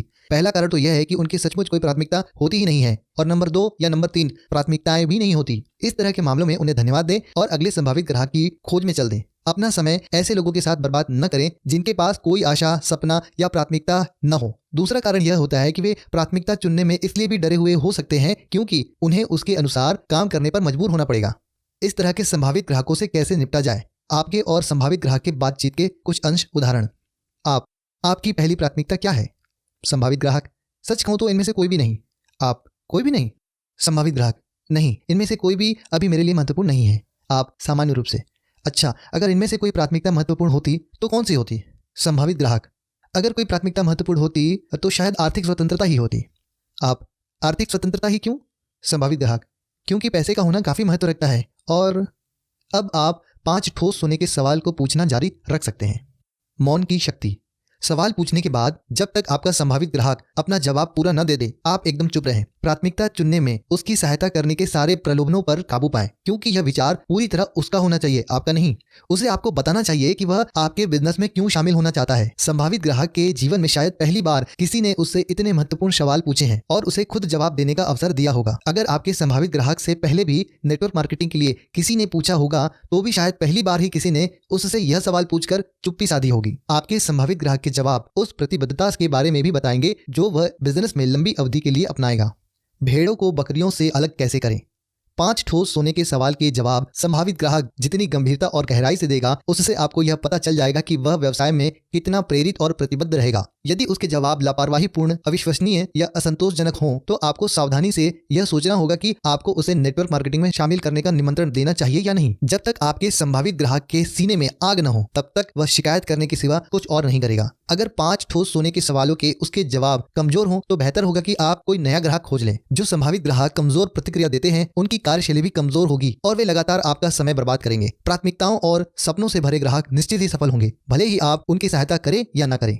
प्राथमिकता वाले संभावित ग्राहक हमेशा सफल होंगे। आप केवल इस प्रक्रिया की गति बढ़ा सकते हैं। नेटवर्क मार्केटिंग व्यवसाय बनाना एक बगीचा लगाने की तरह है। आप जमीन खोदते हैं, खाद डालते हैं, घास फूस को हटा देते हैं और यह सुनिश्चित कर लेते हैं कि वह बुरे मौसम से बचा रहे, पर फिर भी कुछ ही बीज उग पाते हैं जबकि बाकी नष्ट हो जाते हैं। आप केवल यह कर सकते हैं कि आप उन्हें खाद पानी दें और घास फूस को हटा दें। मजबूत बीज आपकी देखभाल के बिना भी पनप जाएंगे। अगर आप कमजोर बीज बो रहे हैं तो आपको हमेशा उनकी देखभाल करनी होगी और उनके बढ़ने की आशा करनी होगी। यह सोचने की गलती कभी न करें कि एक कमजोर बीज को प्रोत्साहन दिया जाए और वह एक मजबूत और सुंदर पौधे में बदल सकता है। ऐसा कभी कभार ही होता है। असली रहस्य है मजबूत बीज बोना। यही 5 ठोस सोने के सवालों का लक्ष्य है। इसके पहले कि आप उन्हें बोने का फैसला करें, ये सवाल बीज की संभावना संभावित शक्ति का परीक्षण करेंगे। अगर कोई संभावित ग्राहक सवालों का जवाब देते समय मजबूत नहीं लगता तो वह आपके लिए गलत ग्राहक हो सकता है। शायद उसका समय निर्धारण ही गलत हो या वह केवल आपके सामानों का खरीदार ही बन सकता हो। आप भले ही कितने भी संभावित ग्राहकों को प्रायोजित करें पर अपना अधिकतर समय मजबूत बीजों को दें। समूह के साथ सूची का प्रयोग।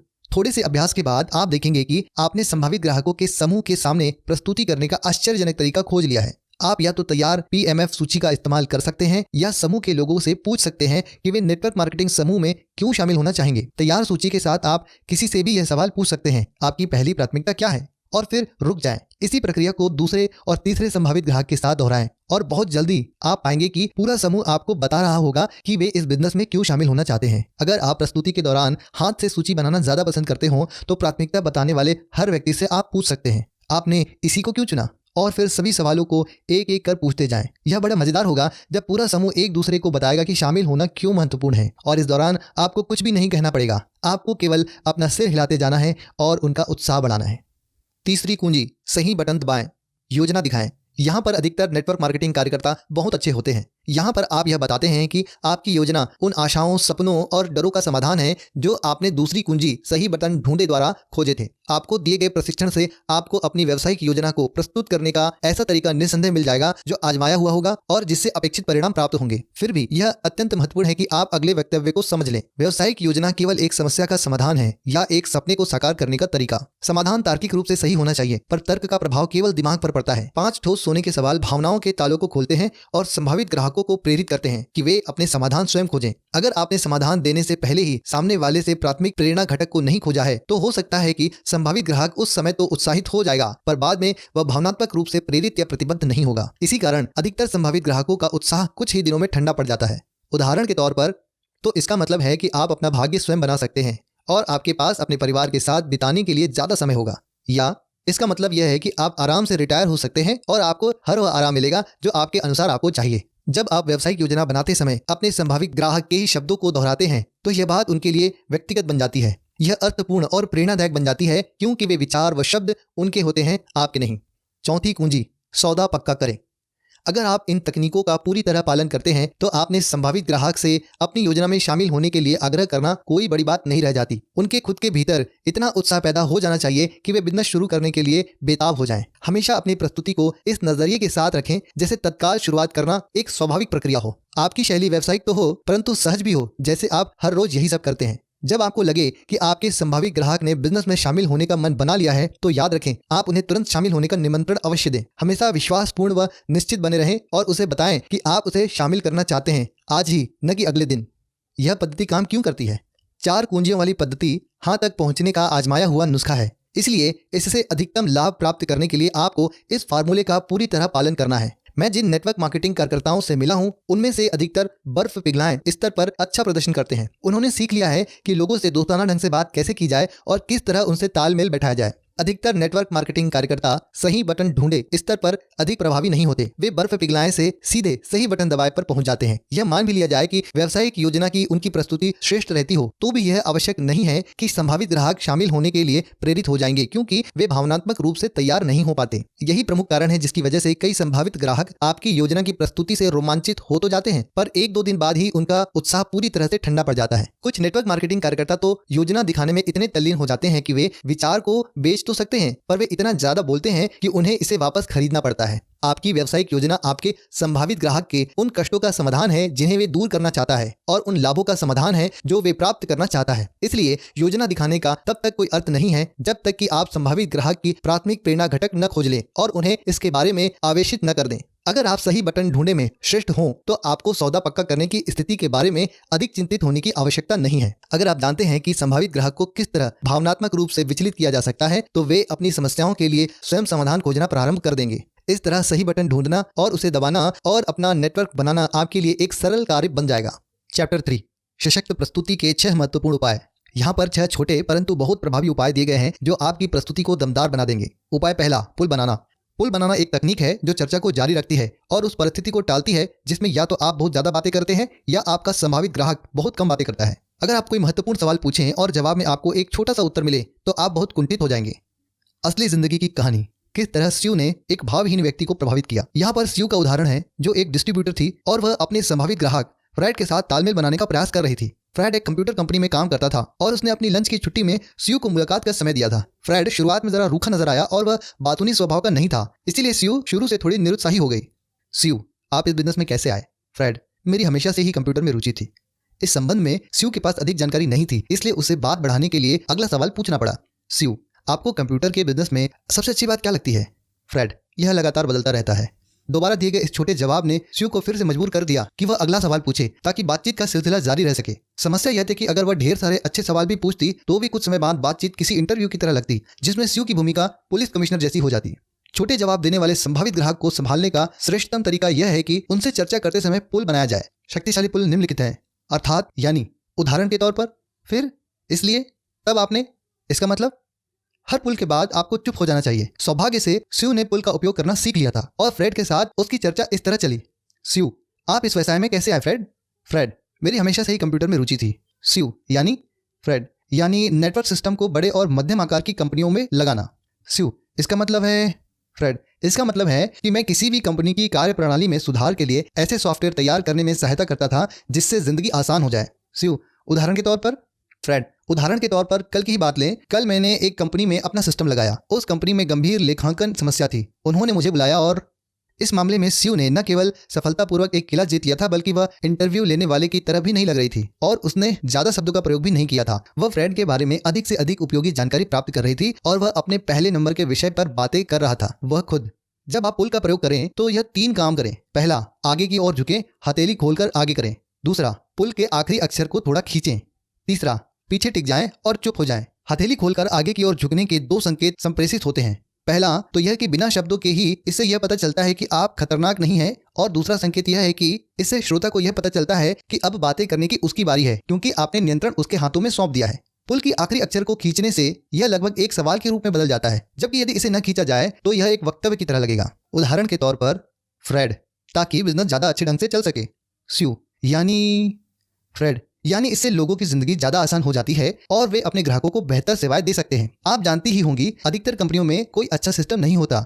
यदि पुल और आखिरी अक्षर को नहीं खींचा जाए तो यह एक विचार या वक्तव्य की तरह लगेगा, जो अपमानजनक भी लग सकता है। जब आप पुल का प्रयोग कर लें तो इसके बाद चुप हो जाएं। अनंत सी प्रतीत होती खामोशी से न घबराएं और अपने ज्ञान के मोती बिखेरने के लालच से बचें। पुल के प्रयोग के बाद कुछ देर तक चुप्पी छा सकती है। आपकी खुली हथेली यह बताती है कि अब आपने बोलने की जिम्मेदारी संभावित ग्राहक को दे दी है, इसलिए अब आप उसे ही बोलने दें। सुनने की देह भाषा।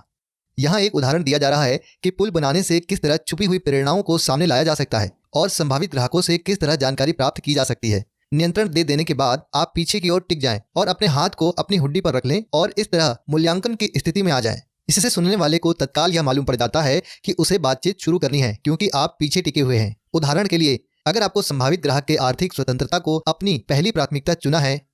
आपकी पहली प्राथमिकता क्या है? संभावित ग्राहक, आर्थिक स्वतंत्रता। आपने इसी को क्यों चुना? संभावित ग्राहक, क्योंकि यह महत्वपूर्ण है। जिंदगी में जो भी करना चाहता हूं, इसके लिए मुझे पैसों की जरूरत है। आप आगे झुकते हुए हथेली खुली रखकर, यानी? संभावित ग्राहक, यानी मेरे पास अपने बच्चों को अच्छी शिक्षा देने के लिए और आरामदेह जिंदगी जीने के लिए पर्याप्त पैसा होना चाहिए। आप आगे झुकते हुए हथेली खुली रखकर, आरामदेह जिंदगी, यानी? संभावित ग्राहक, यानी मेरे पास लंबी छुट्टियों पर जाने के लिए पैसा हो, मैं नई कार खरीद सकूं और कभी कभी थोड़ी बहुत विलासिता की चीजें भी खरीद सकूं। आप उदाहरण के तौर पर? संभावित ग्राहक, उदाहरण के तौर पर अगर मैं यात्रा करना चाहूं तो मैं इस योग्य बन सकूं कि? यानी? और उदाहरण के तौर पर इन दोनों पुलों का प्रयोग करने से आपका संभावित ग्राहक वह सब बताने लगेगा जो वह सोचता है, अनुभव करता है और विश्वास करता है।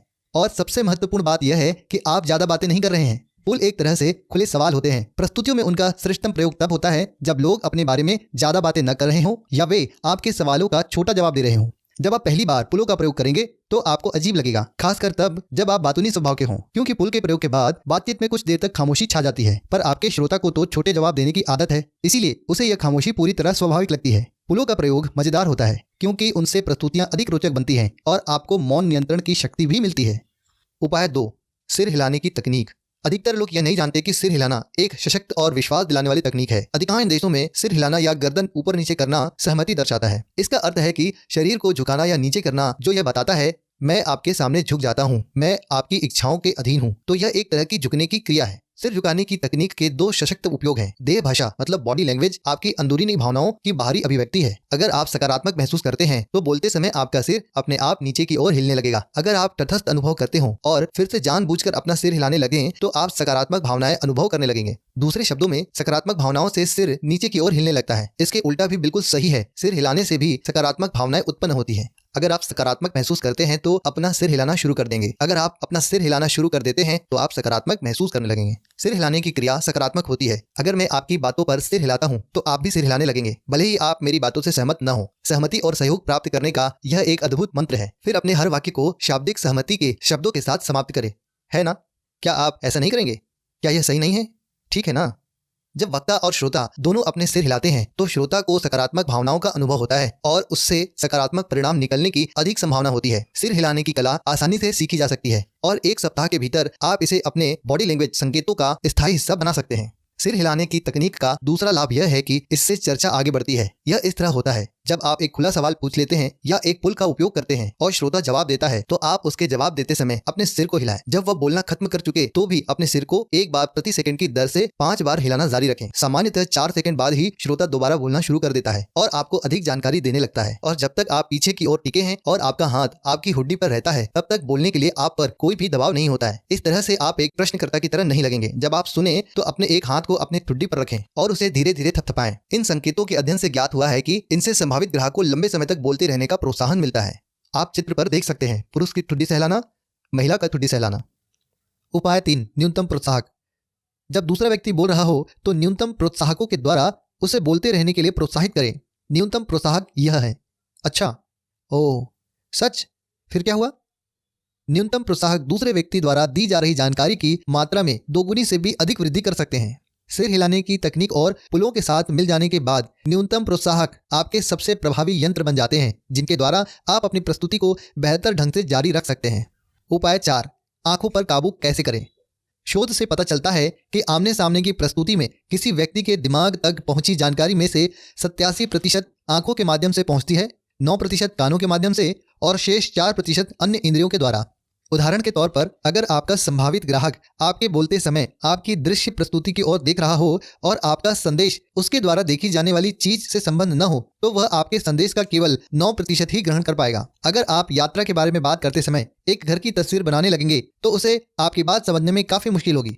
अगर आपकी बातें आपकी दृश्य प्रस्तुति से संबंध है तो भी वह आपके संदेश का केवल 25 से 30% तक ही ग्रहण कर पाएगा और वह भी तब जब वह दृश्य प्रस्तुति की ओर देख रहा हो, न कि सीधे आपकी ओर। अधिकतम नेत्र नियंत्रण बनाए रखने के लिए अपनी प्रस्तुति की ओर इशारा करने के लिए एक पेन का प्रयोग करें और साथ ही साथ आपका संभावित ग्राहक जो देख रहा हो उसे शब्दों में स्पष्ट करें। इसके बाद आप नेत्र केंद्र उपकरण से अपने पेन को हटा लें और उसकी तथा अपनी आंखों के बीचों बीच रख लें और बोलते समय अपना सिर हिलाते रहें। नेत्र नियंत्रण के लिए पेन का प्रयोग दी गए चित्र में। पेन के ऊपर से अपने संभावित ग्राहक की आंखों में देखें और पेन से इशारा वही करें जहां आप देख रहे हो। इससे आपके संभावित ग्राहक के सिर पर चुंबकीय प्रभाव पड़ने से वह सिर उठाकर आपकी आंखों में देखेगा और तब आप जो कह रहे हैं वह पूरी तरह से देखेगा और सुनेगा और आपके संदेश का उस पर अधिकतम प्रभाव पड़ेगा। यह सुनिश्चित कर लें कि आप जब बोल रहे हो तो आपके दूसरे हाथ की हथेली दिख रही हो ताकि भयहीन वातावरण निर्मित हो सके। उपाय 5, प्रतिरूपण। जब दो लोग एक दूसरे के साथ मानसिक रूप से एकाकार होते हैं तो उनके शरीर भी आपसी तालमेल दिखाने के लिए प्रेरित होते हैं और वे एक जैसी मुद्राएं यहाँ तक कि एक जैसी हाव भाव अपना लेते हैं। इस व्यवहार का उद्देश्य दोनों के बीच तालमेल बनाना और संघर्ष टालना है। इस शब्दविहीन व्यवहार से आप यह कहते हैं, मैं भी आपके जैसा ही हूँ और मैं आपसे तथा आपके दृष्टिकोण से सहमत हूँ। दूसरे व्यक्ति के साथ एकाकार होने की शुरुआत गर्भावस्था में ही हो जाती है, जब हमारी देह क्रियाएं और दिल की धड़कन हमारी माँ की लय से तालमेल बना लेती हैं। इसीलिए प्रतिरूपण एक ऐसी अवस्था है जिसके प्रति हमारा स्वाभाविक झुकाव रहता है। चित्र देखें, मम्मी डैडी और रोवर।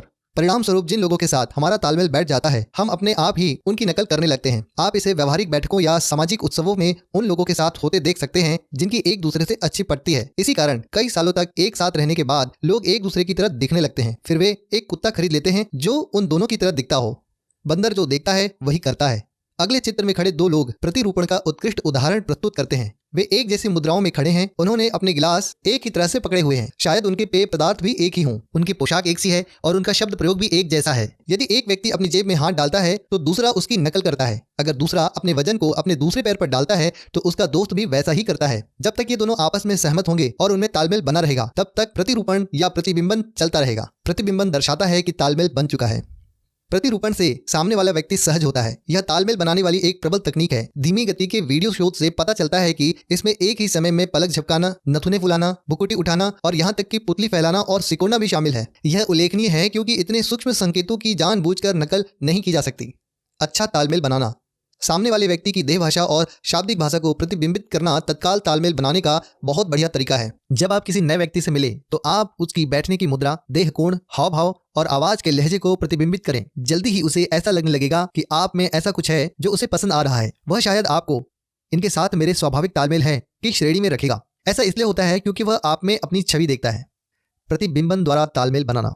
चेतावनी, नई मुलाकात में प्रतिरूपण शुरू करने में जल्दीबाजी न करें। जब से मैंने अपनी पुस्तक बॉडी लैंग्वेज लिखी है, बहुत से लोग प्रतिरूपण तकनीकों के बारे में जागरूक और जानकार हो चुके हैं और इन तकनीकों को 10 करोड़ से ज्यादा लोग टीवी और वीडियो पर देख चुके हैं। प्रतिरूपण से पहले कुछ मिनट का इंतजार करने में अक्सर समझदारी होती है। पुरुषों और महिलाओं के बीच प्रतिरूपण असमानता है। भावों की अभिव्यक्ति के लिए पुरुषों और महिलाओं के दिमाग अलग अलग तरह से बने हैं। अधिकतर महिलाएं चेहरे के हाव भाव का सहारा लेती हैं, जबकि पुरुष शरीर की गतियों और संकेतों के द्वारा अपने भावों को अभिव्यक्त करते हैं। सामान्यतः एक महिला 10 सेकंड की सुनने की अवधि में वक्ता के भावों पर प्रतिक्रिया देते हुए औसतन चेहरे के 6 भावों का प्रयोग करती है। उसका चेहरा वक्ता की भावनाओं को प्रतिबिंबित करता है। ध्यान से देखने वाले को ऐसा लगता है कि मानो दोनों महिलाओं के साथ एक साथ घटनाएं घट रही हों। यह 10 सेकंड की एक सामान्य श्रृंखला दी जा रही है, जिसमें एक महिला के चेहरे से उसके सुने हुए भाव प्रदर्शित हो रहे हैं। दुख, आश्चर्य, क्रोध, खुशी, भय, आकांक्षा।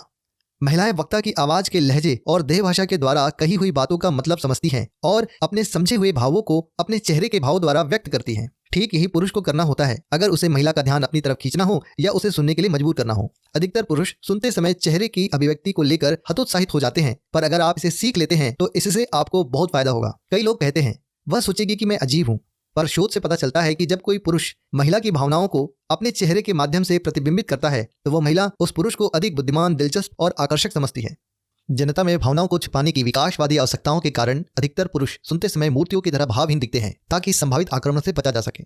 यहाँ 10 सेकंड की एक वैसी ही सामान्य श्रृंखला है जिसमें एक पुरुष का चेहरा उसके सुने हुए भाव दिखा रहा है। दुख, आश्चर्य, क्रोध, खुशी, भय, आकांक्षा। यह पुरुष की सुनने की शैली के बारे में मजाकिया दृष्टि है, पर इसमें हमें सच्चाई की झलक दिखती है। सुनते समय पुरुष जो भावहीन नकाब ओढ़ लेते हैं उससे हमें लगता है कि वे स्थिति के नियंत्रण में हैं, पर इसका यह अर्थ नहीं है कि उनमें भावनाएं नहीं होती। ब्रेन स्कैन से पता चलता है कि महिलाओं की तरह ही पुरुष भी भावनाओं का उतना ही तीव्रता से महसूस करते हैं, परंतु सबके सामने उसका इजहार करने से झिझकते हैं। पुरुष के व्यवहार को प्रतिबिंबित करने की कुंजी यह समझ लेने में है कि वह अपने भावों का इजहार करने के लिए अपने पूरे शरीर का सहारा लेता है, केवल चेहरे का नहीं। बहुत सी महिलाएं एक भावहीन पुरुष को प्रतिबिंबित करना काफी कठिन मानती हैं, पर अगर वे ऐसा कर लेती हैं तो उन्हें इसके सकारात्मक परिणाम मिलते हैं। अगर आप एक महिला हैं तो इसका मतलब यह है कि आपको अपने चेहरे के भावों को कम से कम करना होगा ताकि आप भयावह न लगें। सबसे महत्वपूर्ण बात यह है कि आप वह प्रतिबिंबित न करें जो आपकी राय में सामने वाला पुरुष महसूस कर रहा है। अगर आपकी राय गलत हुई तो परिणाम विनाशकारी होंगे। आपको सिरफिरा या अजीब समझा जाएगा। जो महिलाएं सुनते समय चेहरा गंभीर बनाए रखती हैं उन्हें पुरुष अधिक बुद्धिमान, कुशल व समझदार समझते हैं। उपाय 6, गति निर्धारित करना। आवाज का लहजा, उतार चढ़ाव और बोलने की गति भी प्रतिरूपण के दौरान एक से हो जाते हैं ताकि तालमेल बेहतर बन सके। इसे गति निर्धारित करना कहते हैं और ऐसा लगता है मानो दो लोग एक ही सुर में गा रहे हों। आप अक्सर देखेंगे कि वक्ता अपने हाथों से ताल देकर समय गिनता है, जबकि श्रोता अपने सिर झुकाने की लय के द्वारा उससे तालमेल करता है। जब संबंध प्रगाढ़ होते हैं तो देह और भाषाई स्थितियों के प्रतिबिंबन में कमी आ जाती है, क्योंकि दोनों लोग एक दूसरे की आगे आने वाली भावनाओं का अनुमान लगा लेते हैं। दूसरे व्यक्ति के साथ गति निर्धारण तालमेल बनाने का प्रमुख माध्यम बन जाता है। कभी भी सामने वाली व्यक्ति से ज्यादा तेज गति से न बोलें। सर्वेक्षण से पता चलता है कि यदि कोई उनसे ज्यादा तेज गति से बात करता है तो कई लोग दबाव में आ जाते हैं। किसी व्यक्ति के बोलने की गति उसके दिमाग द्वारा जानकारी के सचेतन रूप से विश्लेषण करने की क्षमता दर्शाती है। सामने वाले व्यक्ति के समान या उससे कम गति में बोले और उसके लहजे के उतार चढ़ाव को प्रतिबिंबित करें। गति निर्धारण बहुत महत्वपूर्ण है, खासकर फोन पर अपॉइंटमेंट लेते समय, क्योंकि वहां पर आवाज ही आपकी एकमात्र अस्त्र है। इसीलिए आपको इस क्षेत्र में अभ्यास करने की आवश्यकता है। चैप्टर 4, सकारात्मक प्रभाव डालने की 6 सशक्त तकनीकें। चित्र देखें। खराब प्रभाव डालने के 2 श्रेष्ठ तरीके। पहला प्रभाव यानी फर्स्ट इंप्रेशन डालने के लिए आपको दोबारा अवसर नहीं मिलता है। शायद आपने अपनी दादी से यह सुना होगा और यह बताने के लिए उन्हें कंप्यूटर यंत्रों की आवश्यकता भी नहीं पड़ी होगी, जिनके अनुसार 4 मिनट से भी कम समय में लोग आपके बारे में 90% राय बना लेते हैं। या यह कहें कि लोग तत्काल आपके बारे में कम से कम 25 निर्णय कर लेते हैं, जिनमें आपकी उम्र, आय, शिक्षा, अधिकार, मित्रता और विश्वसनीयता सम्मिलित है। वे तो यहाँ तक निर्णय ले लेते हैं कि बिना कोई गारंटी लिए आपको कितना रुपए उधार दिया जा सकता है। सौभाग्य से इनमें से 4 क्षेत्र ऐसे हैं जिन पर आपका थोड़ा बहुत नियंत्रण होता है। ये हैं आपका हाथ हिलाने का तरीका, मुस्कुराहट, पोशाक और व्यक्तिगत स्थान। तकनीक पहला, हथेली की शक्ति। हमारी देह भाषा यानी बॉडी लैंग्वेज के सर्वाधिक सशक्त संकेतों में से एक है हमारी हथेली का प्रयोग, जिसे हम अक्सर अनदेखा कर देते हैं। जब इसका सही प्रयोग किया जाता है तो हथेली की शक्ति द्वारा प्रयोगकर्ता को अधिकार और मौन प्रभुता मिल जाते हैं। हथेली के संकेत मुख्य रूप से 3 प्रकार के होते हैं: ऊपर की ओर हथेली, नीचे की ओर हथेली और हथेली बंद करके नोकदार तर्जनी। हर स्थिति में शक्ति के अंतर को हम इस उदाहरण में दिखा रहे हैं। मान लीजिए आप किसी को कमरे के अंदर ही दूसरी जगह पर जाने के लिए कहते हैं। हम यह मान लेते हैं कि आप अपनी आवाज का लहजा एक सा रखते हैं और अपने शब्द तथा चेहरे के भाव भी एक से रखते हैं। केवल आपकी हथेली की स्थिति बदल जाती है। ऊपर की ओर हथेली चित्र ए अभयदान का संकेत है और इस प्रार्थना पर जिस व्यक्ति से जगह बदलने के लिए कहा जा रहा है वह भयभीत महसूस नहीं करेगा। यह संकेत आदिकाल से प्रयुक्त किया जा रहा है। जब गुफा मानव इसके द्वारा यह बताता था तो उसके हाथ में कोई हथियार नहीं था। चित्र ए आत्मसमर्पणकारी, चित्र बी प्रबल, चित्र सी आक्रामक। जब आपकी हथेली नीचे की ओर मुड़ी होती है, चित्र बी, तो आप तत्काल अधिकार जताना चाहते हैं। जिस व्यक्ति से आप बात कर रहे हैं वह यह महसूस करेगा कि उसे आदेश दिया जा रहा है और वह आपकी बात का बुरा भी मान सकता है, खासकर तब जब उन्हें लगे कि आपको इस तरह आदेश देने का कोई अधिकार नहीं है। अगर आप प्रस्तुति दे रहे हैं और हथेली को लगातार नीचे की ओर रख रहे हैं तो श्रोता आपको नकार देंगे। चित्र सी में बताई गई उंगली एक तरह की प्रतीकात्मक छड़ी बन जाती है जिसके माध्यम से वक्ता श्रोता को प्रतीकात्मक रूप से पीटकर उससे आत्मसमर्पण करवाना चाहता है। उंगली दिखाना सबसे अधिक चिढ़ाने वाला संकेतों में से एक है, विशेषकर तब जब श्रोता वक्ता के शब्दों के साथ समय की लय बना रहा हो। नीचे हथेली और उंगली दिखाने के संकेत पर किए गए शोध से पता चलता है कि श्रोता इन संकेतों का प्रयोग कर रहे वक्ताओं को अधिक आक्रामक, शक्तिशाली, घमंडी या अक्खड़ बताते हैं और वक्ताओं द्वारा क्या कहा गया यह ठीक से नहीं बता पाते। ऐसा इसलिए होता है क्योंकि श्रोता तो वक्ता के दृष्टिकोण के बारे में ही निर्णय ले रहा होता है और उसकी बात को ठीक से सुनता ही नहीं है। अगर आपको उंगली उठाने की आदत है तो प्रयास करें कि आप हथेली ऊपर और हथेली नीचे की स्थिति का अभ्यास करें। आप पाएंगे कि स्थितियों के सम्मिश्रण से आप अधिक आरामदेह माहौल बना सकते हैं और अपने श्रोताओं पर अधिक सकारात्मक प्रभाव डाल सकते हैं। तकनीक 2, हाथ मिलाना। हाथ मिलाना गुफा मानव युग का अवशेष है।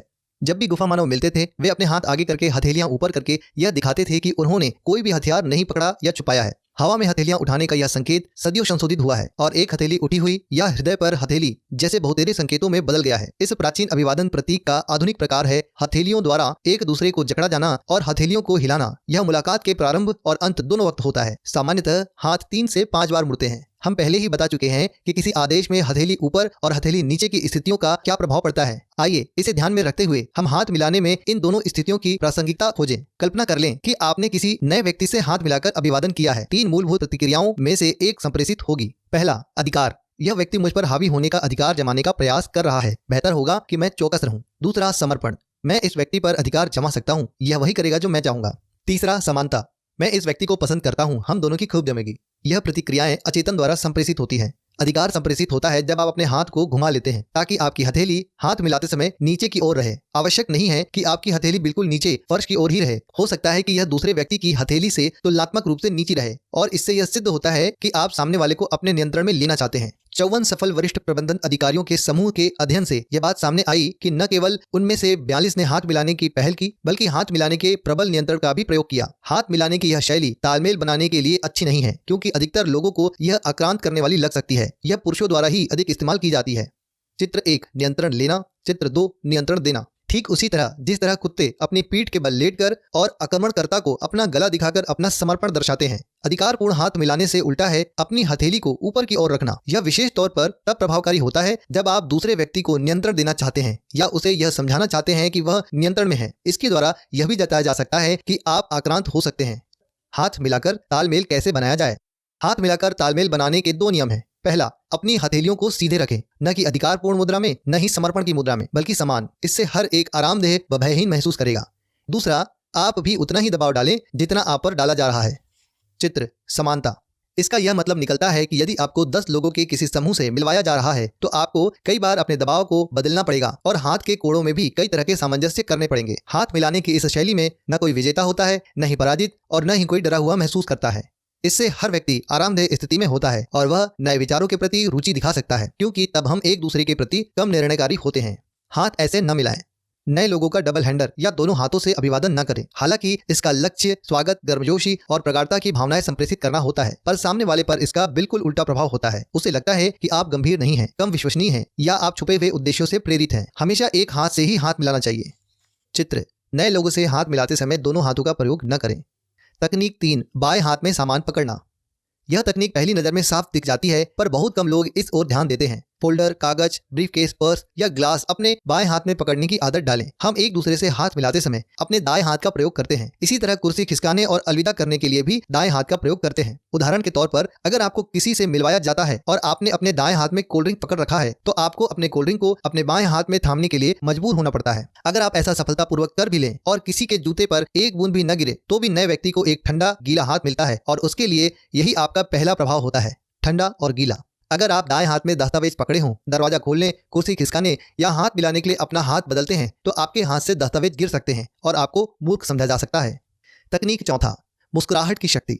इंसान ही इकलौती प्राणी है जो होठों को पीछे करके अपने दांत दिखाता है, पर आपको काटता नहीं है। मुस्कुराने का उद्गम एक तुष्टीकरण संकेत के रूप में हुआ है और बंदरों और चिंपांजियों द्वारा भी इसका प्रयोग यही दर्शाने के लिए किया जाता है कि वे धमका नहीं रहे हैं। इस संकेतों में हमारे शोध दर्शाते हैं कि आप इसका जितना अधिक इस्तेमाल करेंगे, लोग आपके उतने ही पास खड़े होना चाहेंगे, आपको अधिक देखना चाहेंगे, आपको छूने के लिए अधिक प्रेरित होंगे और आपके साथ लंबे समय तक रहना चाहेंगे। दूसरे शब्दों में, आपके बिजनेस और व्यक्तिगत जीवन के लिए मुस्कुराहट बड़े फायदे की चीज है, क्योंकि यह दर्शाती है कि उनको आपसे कोई खतरा नहीं है।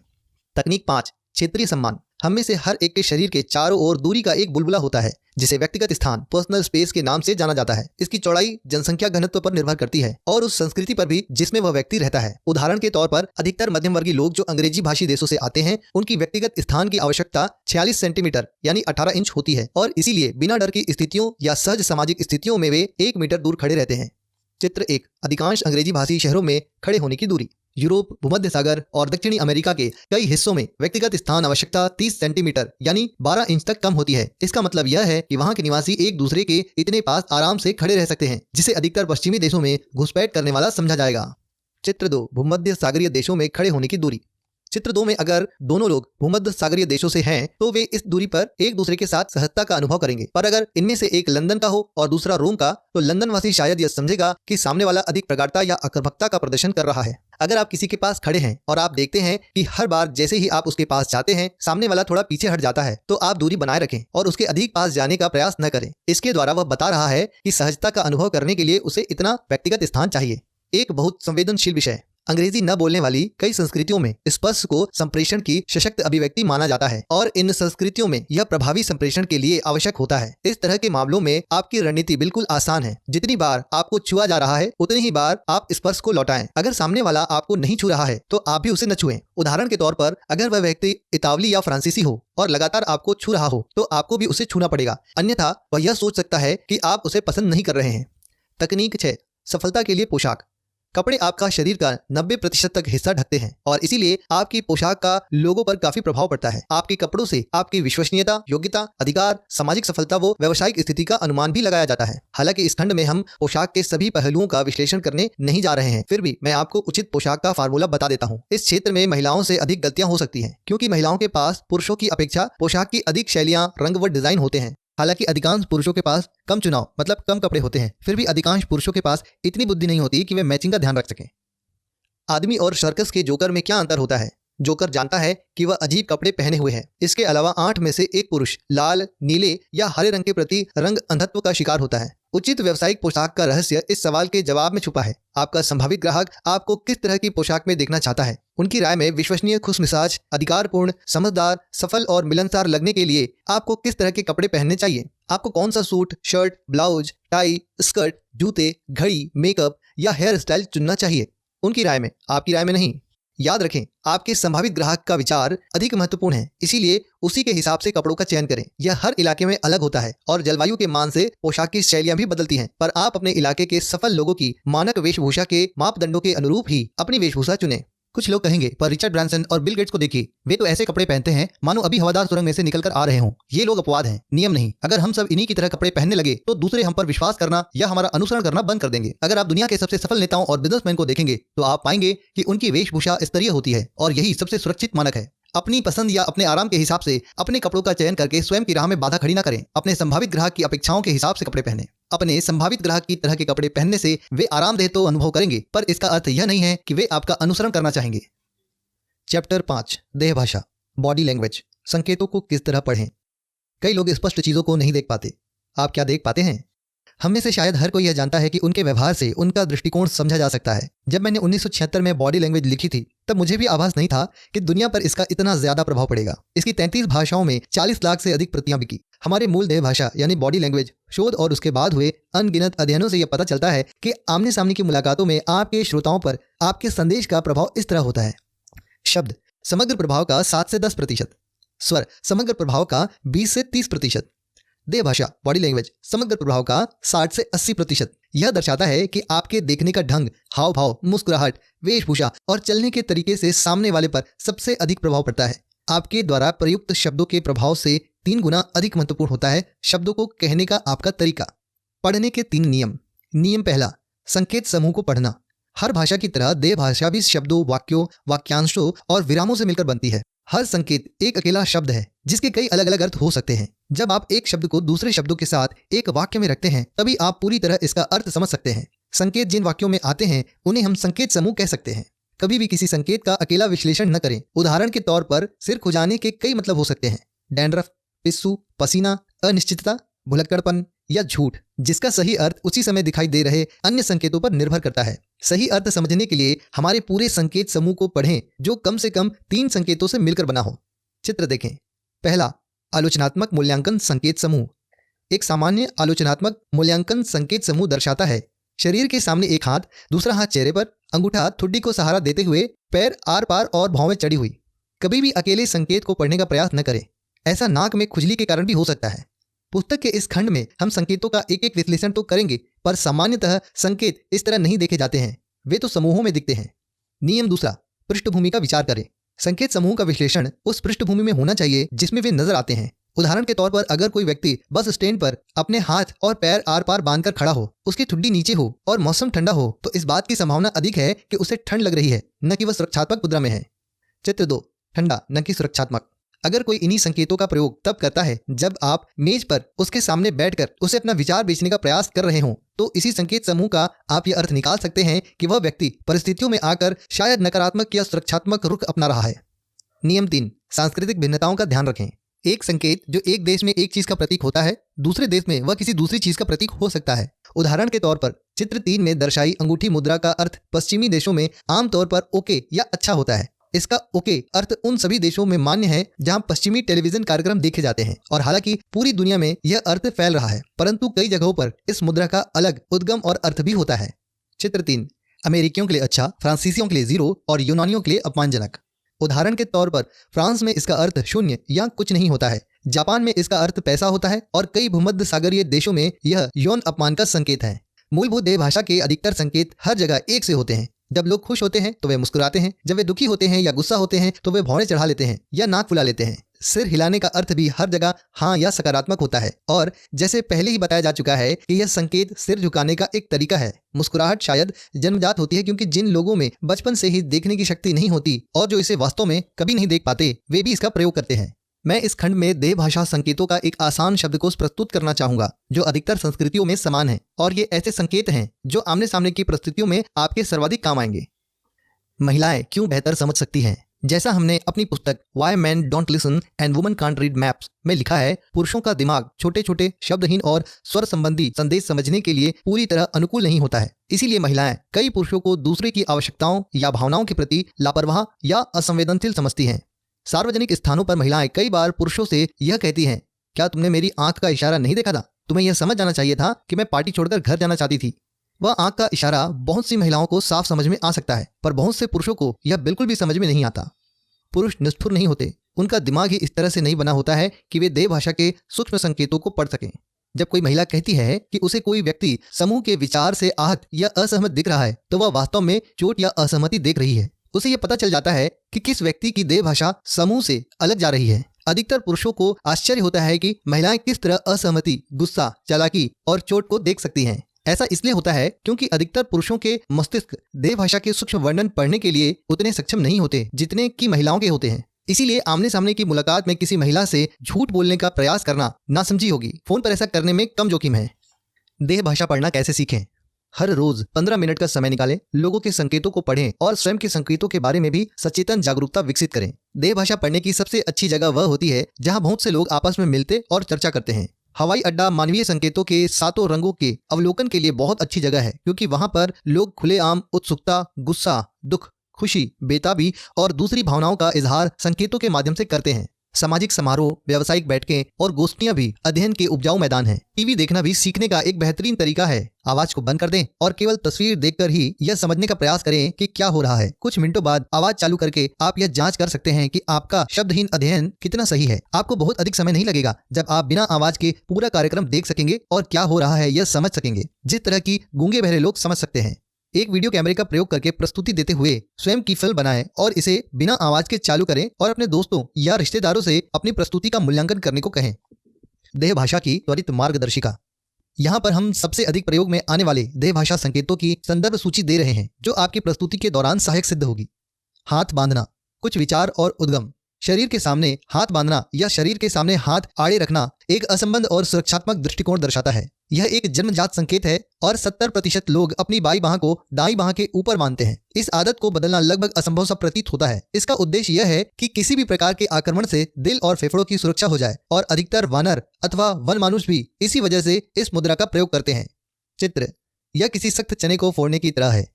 इस संकेत में किए गए शोध बताते हैं कि सुनते समय जो श्रोता इस मुद्रा का प्रयोग करते हैं वे उन लोगों से 38% कम समझते हैं जो खुली स्थिति में होते हैं। जब प्रस्तुतकर्ता के प्रदर्शन के बारे में उनसे पूछा गया तो हाथ बांधने वाले लोगों ने छोटे वाक्यों का प्रयोग किया, नजरें कम मिलाई, पीछे टेककर अधिक बैठे और प्रस्तुतकर्ता के प्रदर्शन के प्रति अधिक आलोचनात्मक रुख अपनाया, बजाय उन श्रोताओं के जो बिना हाथ बांधे बैठे थे। हाथ बांधने के कई सूक्ष्म तरीके होते हैं, जैसे आधे हाथ बांधना। चित्र 4, अपने आप से हाथ मिलाना।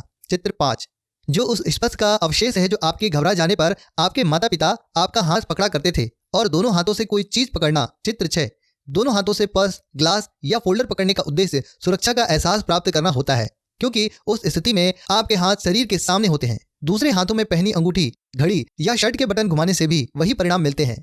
चित्र 7 दर्शाता है कि दाएं हाथ पर बैठा व्यक्ति सही पृष्ठभूमि में संकेतों के समूह का प्रयोग कर रहा है। वह हाथ बांधने की मुद्रा का प्रयोग कर रहा है। उसके पैर खुले हैं, पुरुष आक्रामकता, एक फौज चढ़ी हुई है, आलोचनात्मक, बंद होठों पर मुस्कुराहट है, अपने आप को पीछे हटाते हुए, और शरीर दूसरी ओर है, रुचिहीनता। वह बाकी दोनों लोगों से खुद को उपेक्षित महसूस कर रहा है, जबकि वे दोनों लोग प्रतिबिंबन के द्वारा एक दूसरे के साथ तालमेल बना रहे हैं। चित्र 7, दाईं ओर बैठा व्यक्ति उपेक्षित महसूस कर रहा है। कारण और परिणाम की समस्या। उदाहरण के तौर पर मान लें कि कोई व्यक्ति नकारात्मक, सुरक्षात्मक, सबसे अलग या विरोधी महसूस कर रहा है। इस बात की काफी संभावना है कि वह अपने रवैये को अपने सीने के आर पार हाथ बांधकर शब्दहीन संकेत में व्यक्त करेगा। हमें शोध से यह भी पता चलता है कि हाथ बांधने की अवस्था में व्यक्ति की समझने की क्षमता 40% कम हो जाती है और उसका रुख आलोचनात्मक हो जाता है। यह साधारण प्रयोग करके देखें। पीछे की ओर टिक जाएं और अपने हाथ को सीने पर कसकर बांध लें। आप कैसा अनुभव करते हैं? बंधा हुआ, असहभागी, असम्मिलित? अध्ययनों से पता चलता है कि आपने किसी भी कारण से सीने के सामने हाथ बांधा हो तो आपको इस संकेत के नकारात्मक प्रभावों का अनुभव होने लगता है। यह कारण और परिणाम की स्थिति है। आदतन हाथ बांधने वालों का हमेशा यह दावा रहता है कि वे इस मुद्रा में अधिक आरामदेह महसूस करते हैं, क्योंकि हाथ बांधने के संकेत से उन्हें उसके साथ जुड़ी भावनाओं का भी अनुभव होता है। अगर आप यह विश्वास न भी करें कि हाथ बांधना एक नकारात्मक संकेत है, तो भी आपका श्रोता अचेतन रूप से आपको नकारात्मक या गैर मिलनसार समझ बैठेगा। इसी कारण एक ठंडे कमरे में लोगों के समूह से कोई बात मनवाना काफी कठिन होता है। प्रस्तुति के समय कमरे का आदर्श तापमान 21 डिग्री होना चाहिए। कुछ उपयोगी रणनीतियाँ।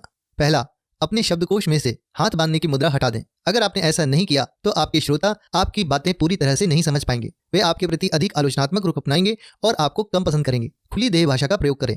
दूसरा, जहां तक संभव हो श्रोताओं को बैठने के लिए हत्थे वाली कुर्सी दें। इससे उन्हें हाथ खुले रखने के अधिक अवसर मिलते हैं और वे चर्चा में अधिक भाग लेना चाहेंगे। बिना हत्थे वाली कुर्सियों को अधिक पास न रखें, क्योंकि इससे श्रोता एक दूसरे के संपर्क से बचने के लिए हाथ बांध लेंगे। तीसरा, अगर आपके श्रोता हाथ बांधकर बैठे हैं तो आप उनकी मुद्रा को बदल सकते हैं। आप अपने सवालों के जवाब में उनसे हाथ उठवा सकते हैं, उन्हें शारीरिक रूप से शामिल होने वाले अभ्यास दे सकते हैं, उन्हें टिप्पणी लिखने के लिए पेन और कागज दे सकते हैं या उन्हें गर्म पेय दे सकते हैं। हाथ से चेहरे को छूना। कुछ निष्कर्ष और स्रोत। वे सभी शोधकर्ता जिन्होंने हाथ से चेहरे के स्पर्श के संकेत का अध्ययन किया है सहमत हैं कि इसका संबंध नकारात्मक भावनाओं से है। पश्चिमी और अधिकतर यूरोपीय लोग इस समय हाथ से चेहरे को ज्यादा छूते हैं जब वे झूठ बोलते हैं। यह एशियाई लोगों के साथ नहीं होता, जो धार्मिक कारणों से सिर छूने से बचते हैं, पर झूठ बोलते समय उनके पैरों की हरकत बढ़ जाती है। चित्र, हाथ से चेहरे छूने के मौलिक संकेत। बच्चों में आमतौर पर देखा जाता है कि झूठ बोलते वक्त वे अपना चेहरा छुपा लेते हैं। वयस्कों में भी यह चित्र आंट की तरह देखा जा सकता है। झूठ बोलते समय नाक की संवेदनशीलता बढ़ जाती है, जिसके कारण नाक से स्पर्श बढ़ जाता है। चित्र 9 में देखा जा सकता है। आंखों को हाथ से छुपाने से हम वह नहीं देखते जो हम नहीं देखना चाहते या जिस पर हमें विश्वास नहीं होता। चित्र 10, यह आंख मलने की मुद्रा का उद्गम स्रोत है। चित्र 11 व 12, कान मलना, सर गर्दन को खुजाना भी यह संकेत देता है कि व्यक्ति अनिश्चित है या जो कहा जा रहा है उस पर वह विश्वास नहीं कर रहा है। चित्र 8, 9, 10, 11 व 12, कुछ उपयोगी तकनीकें। पहला, हमेशा हाथ से चेहरे को छूने के संकेतों को समूहों में और उनकी पृष्ठभूमि में पढ़ें। कभी भी नाक की खुजली को धोखे का संकेत न समझें। दूसरा, अपनी प्रस्तुति के दौरान हाथ से चेहरे के स्पर्श संकेतों से हमेशा परहेज करें, क्योंकि उनके प्रयोग से आपके श्रोता आप पर कम विश्वास करेंगे। वीडियो कैमरे के सामने अभ्यास करें या शीशे के सामने खड़े होकर रिहर्सल करें ताकि चेहरे को छूने की आपकी आदत खत्म हो जाए। तीसरा, अगर आपकी प्रस्तुति के दौरान कोई हाथ से चेहरे को स्पर्श संकेत का प्रयोग कर रहा हो तो यह करें। मुझे लगता है कि आप कोई सवाल पूछना चाहते हैं। क्या आप बताएंगे कि आपका सवाल क्या है? इसका ज्यादा प्रबल तरीका यह है, आपकी देह भाषा बता रही है कि आप कुछ पूछना चाहते हैं। क्या आप बताएंगे कि आपका सवाल क्या है? इस आखिरी प्रश्न को पूछते समय सावधानी बरतें, क्योंकि यह कई बार अपमानजनक लगता है। यह व्यावसायिक प्रदर्शनकर्ताओं द्वारा प्रस्तुत किया जाता है। सकारात्मक देह संकेत। पहला, सिर झुकाना।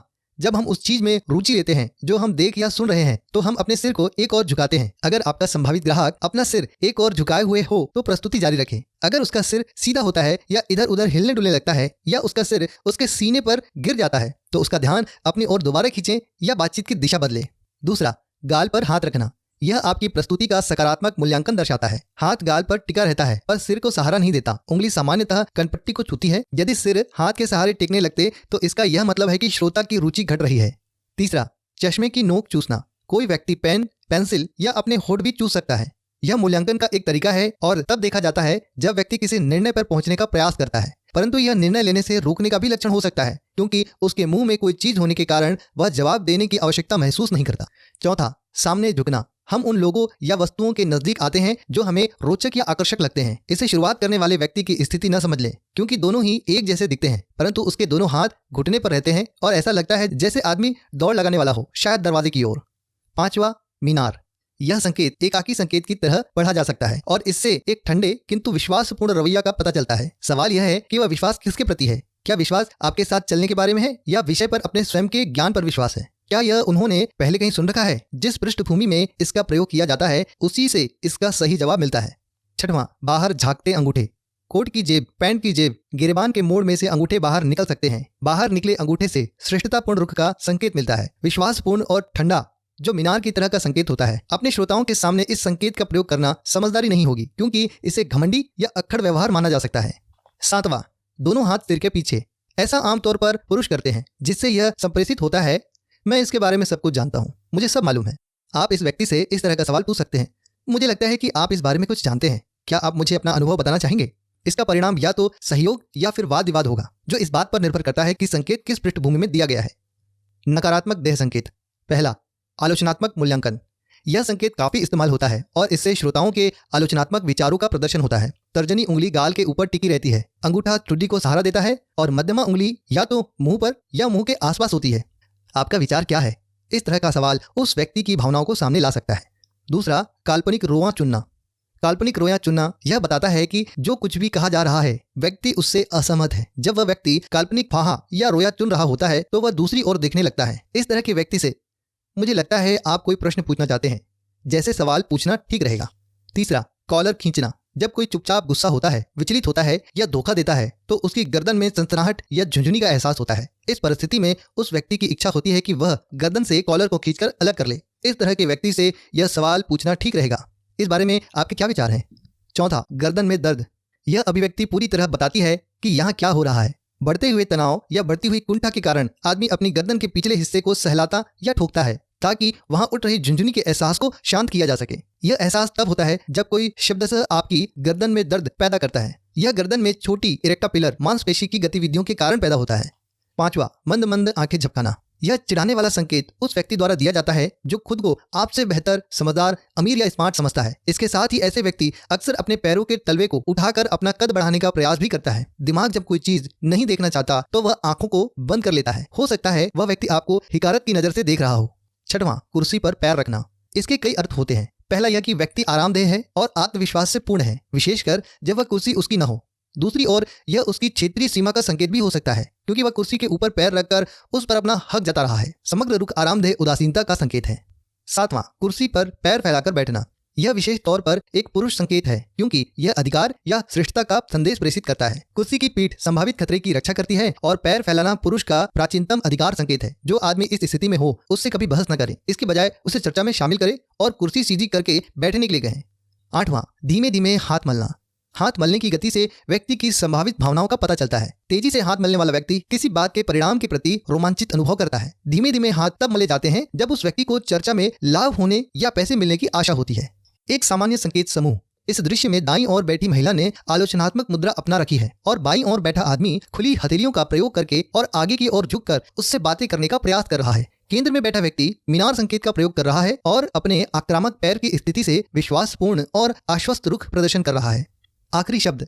देह भाषा को समझना किसी पहेली की तरह लगता है। हम में से अधिकतर के पास यह भाषा टुकड़ों टुकड़ों में आती है, पर हम उन्हें पूरी तस्वीर में नहीं जमा पाते। देह भाषा का पहला नियम हमेशा याद रखें, अकेले संकेत की कभी व्याख्या न करें, हमेशा समूहों का ध्यान रखें। इस बात को सुनिश्चित कर लें कि सभी संकेतों की पृष्ठभूमि और सांस्कृतिक विभिन्नताओं का ध्यान रखा गया हो। देह भाषा पढ़ने की योग्यता का मतलब है कि हम प्रतिदिन की स्थितियों में साफ नजर आने वाली चीजों को पढ़ सकें। अब अगले चित्र को देखें, आपको क्या नजर आता है? समापन। आपने कितनी बार किसी को उच्च स्तरीय नेटवर्कर के बारे में यह कहते सुना है, उसमें कुदरती प्रतिभा है या वह जन्मजात सेल्समैन है? आपने किसी डॉक्टर या इंजीनियर के बारे में कुदरती प्रतिभा वाले इंजीनियर या जन्मजात फार्मासिस्ट या जन्मजात डॉक्टर वाक्यांश नहीं सुना होगा। हम जानते हैं कि ये व्यवसाय वैज्ञानिक व्यवसाय है। विज्ञान एक दक्षता या तकनीक है जिसे क्रमबद्ध अध्ययन के द्वारा प्राप्त किया जाता है और जो निष्कर्ष, प्रयोग और मानक पर आधारित होती है।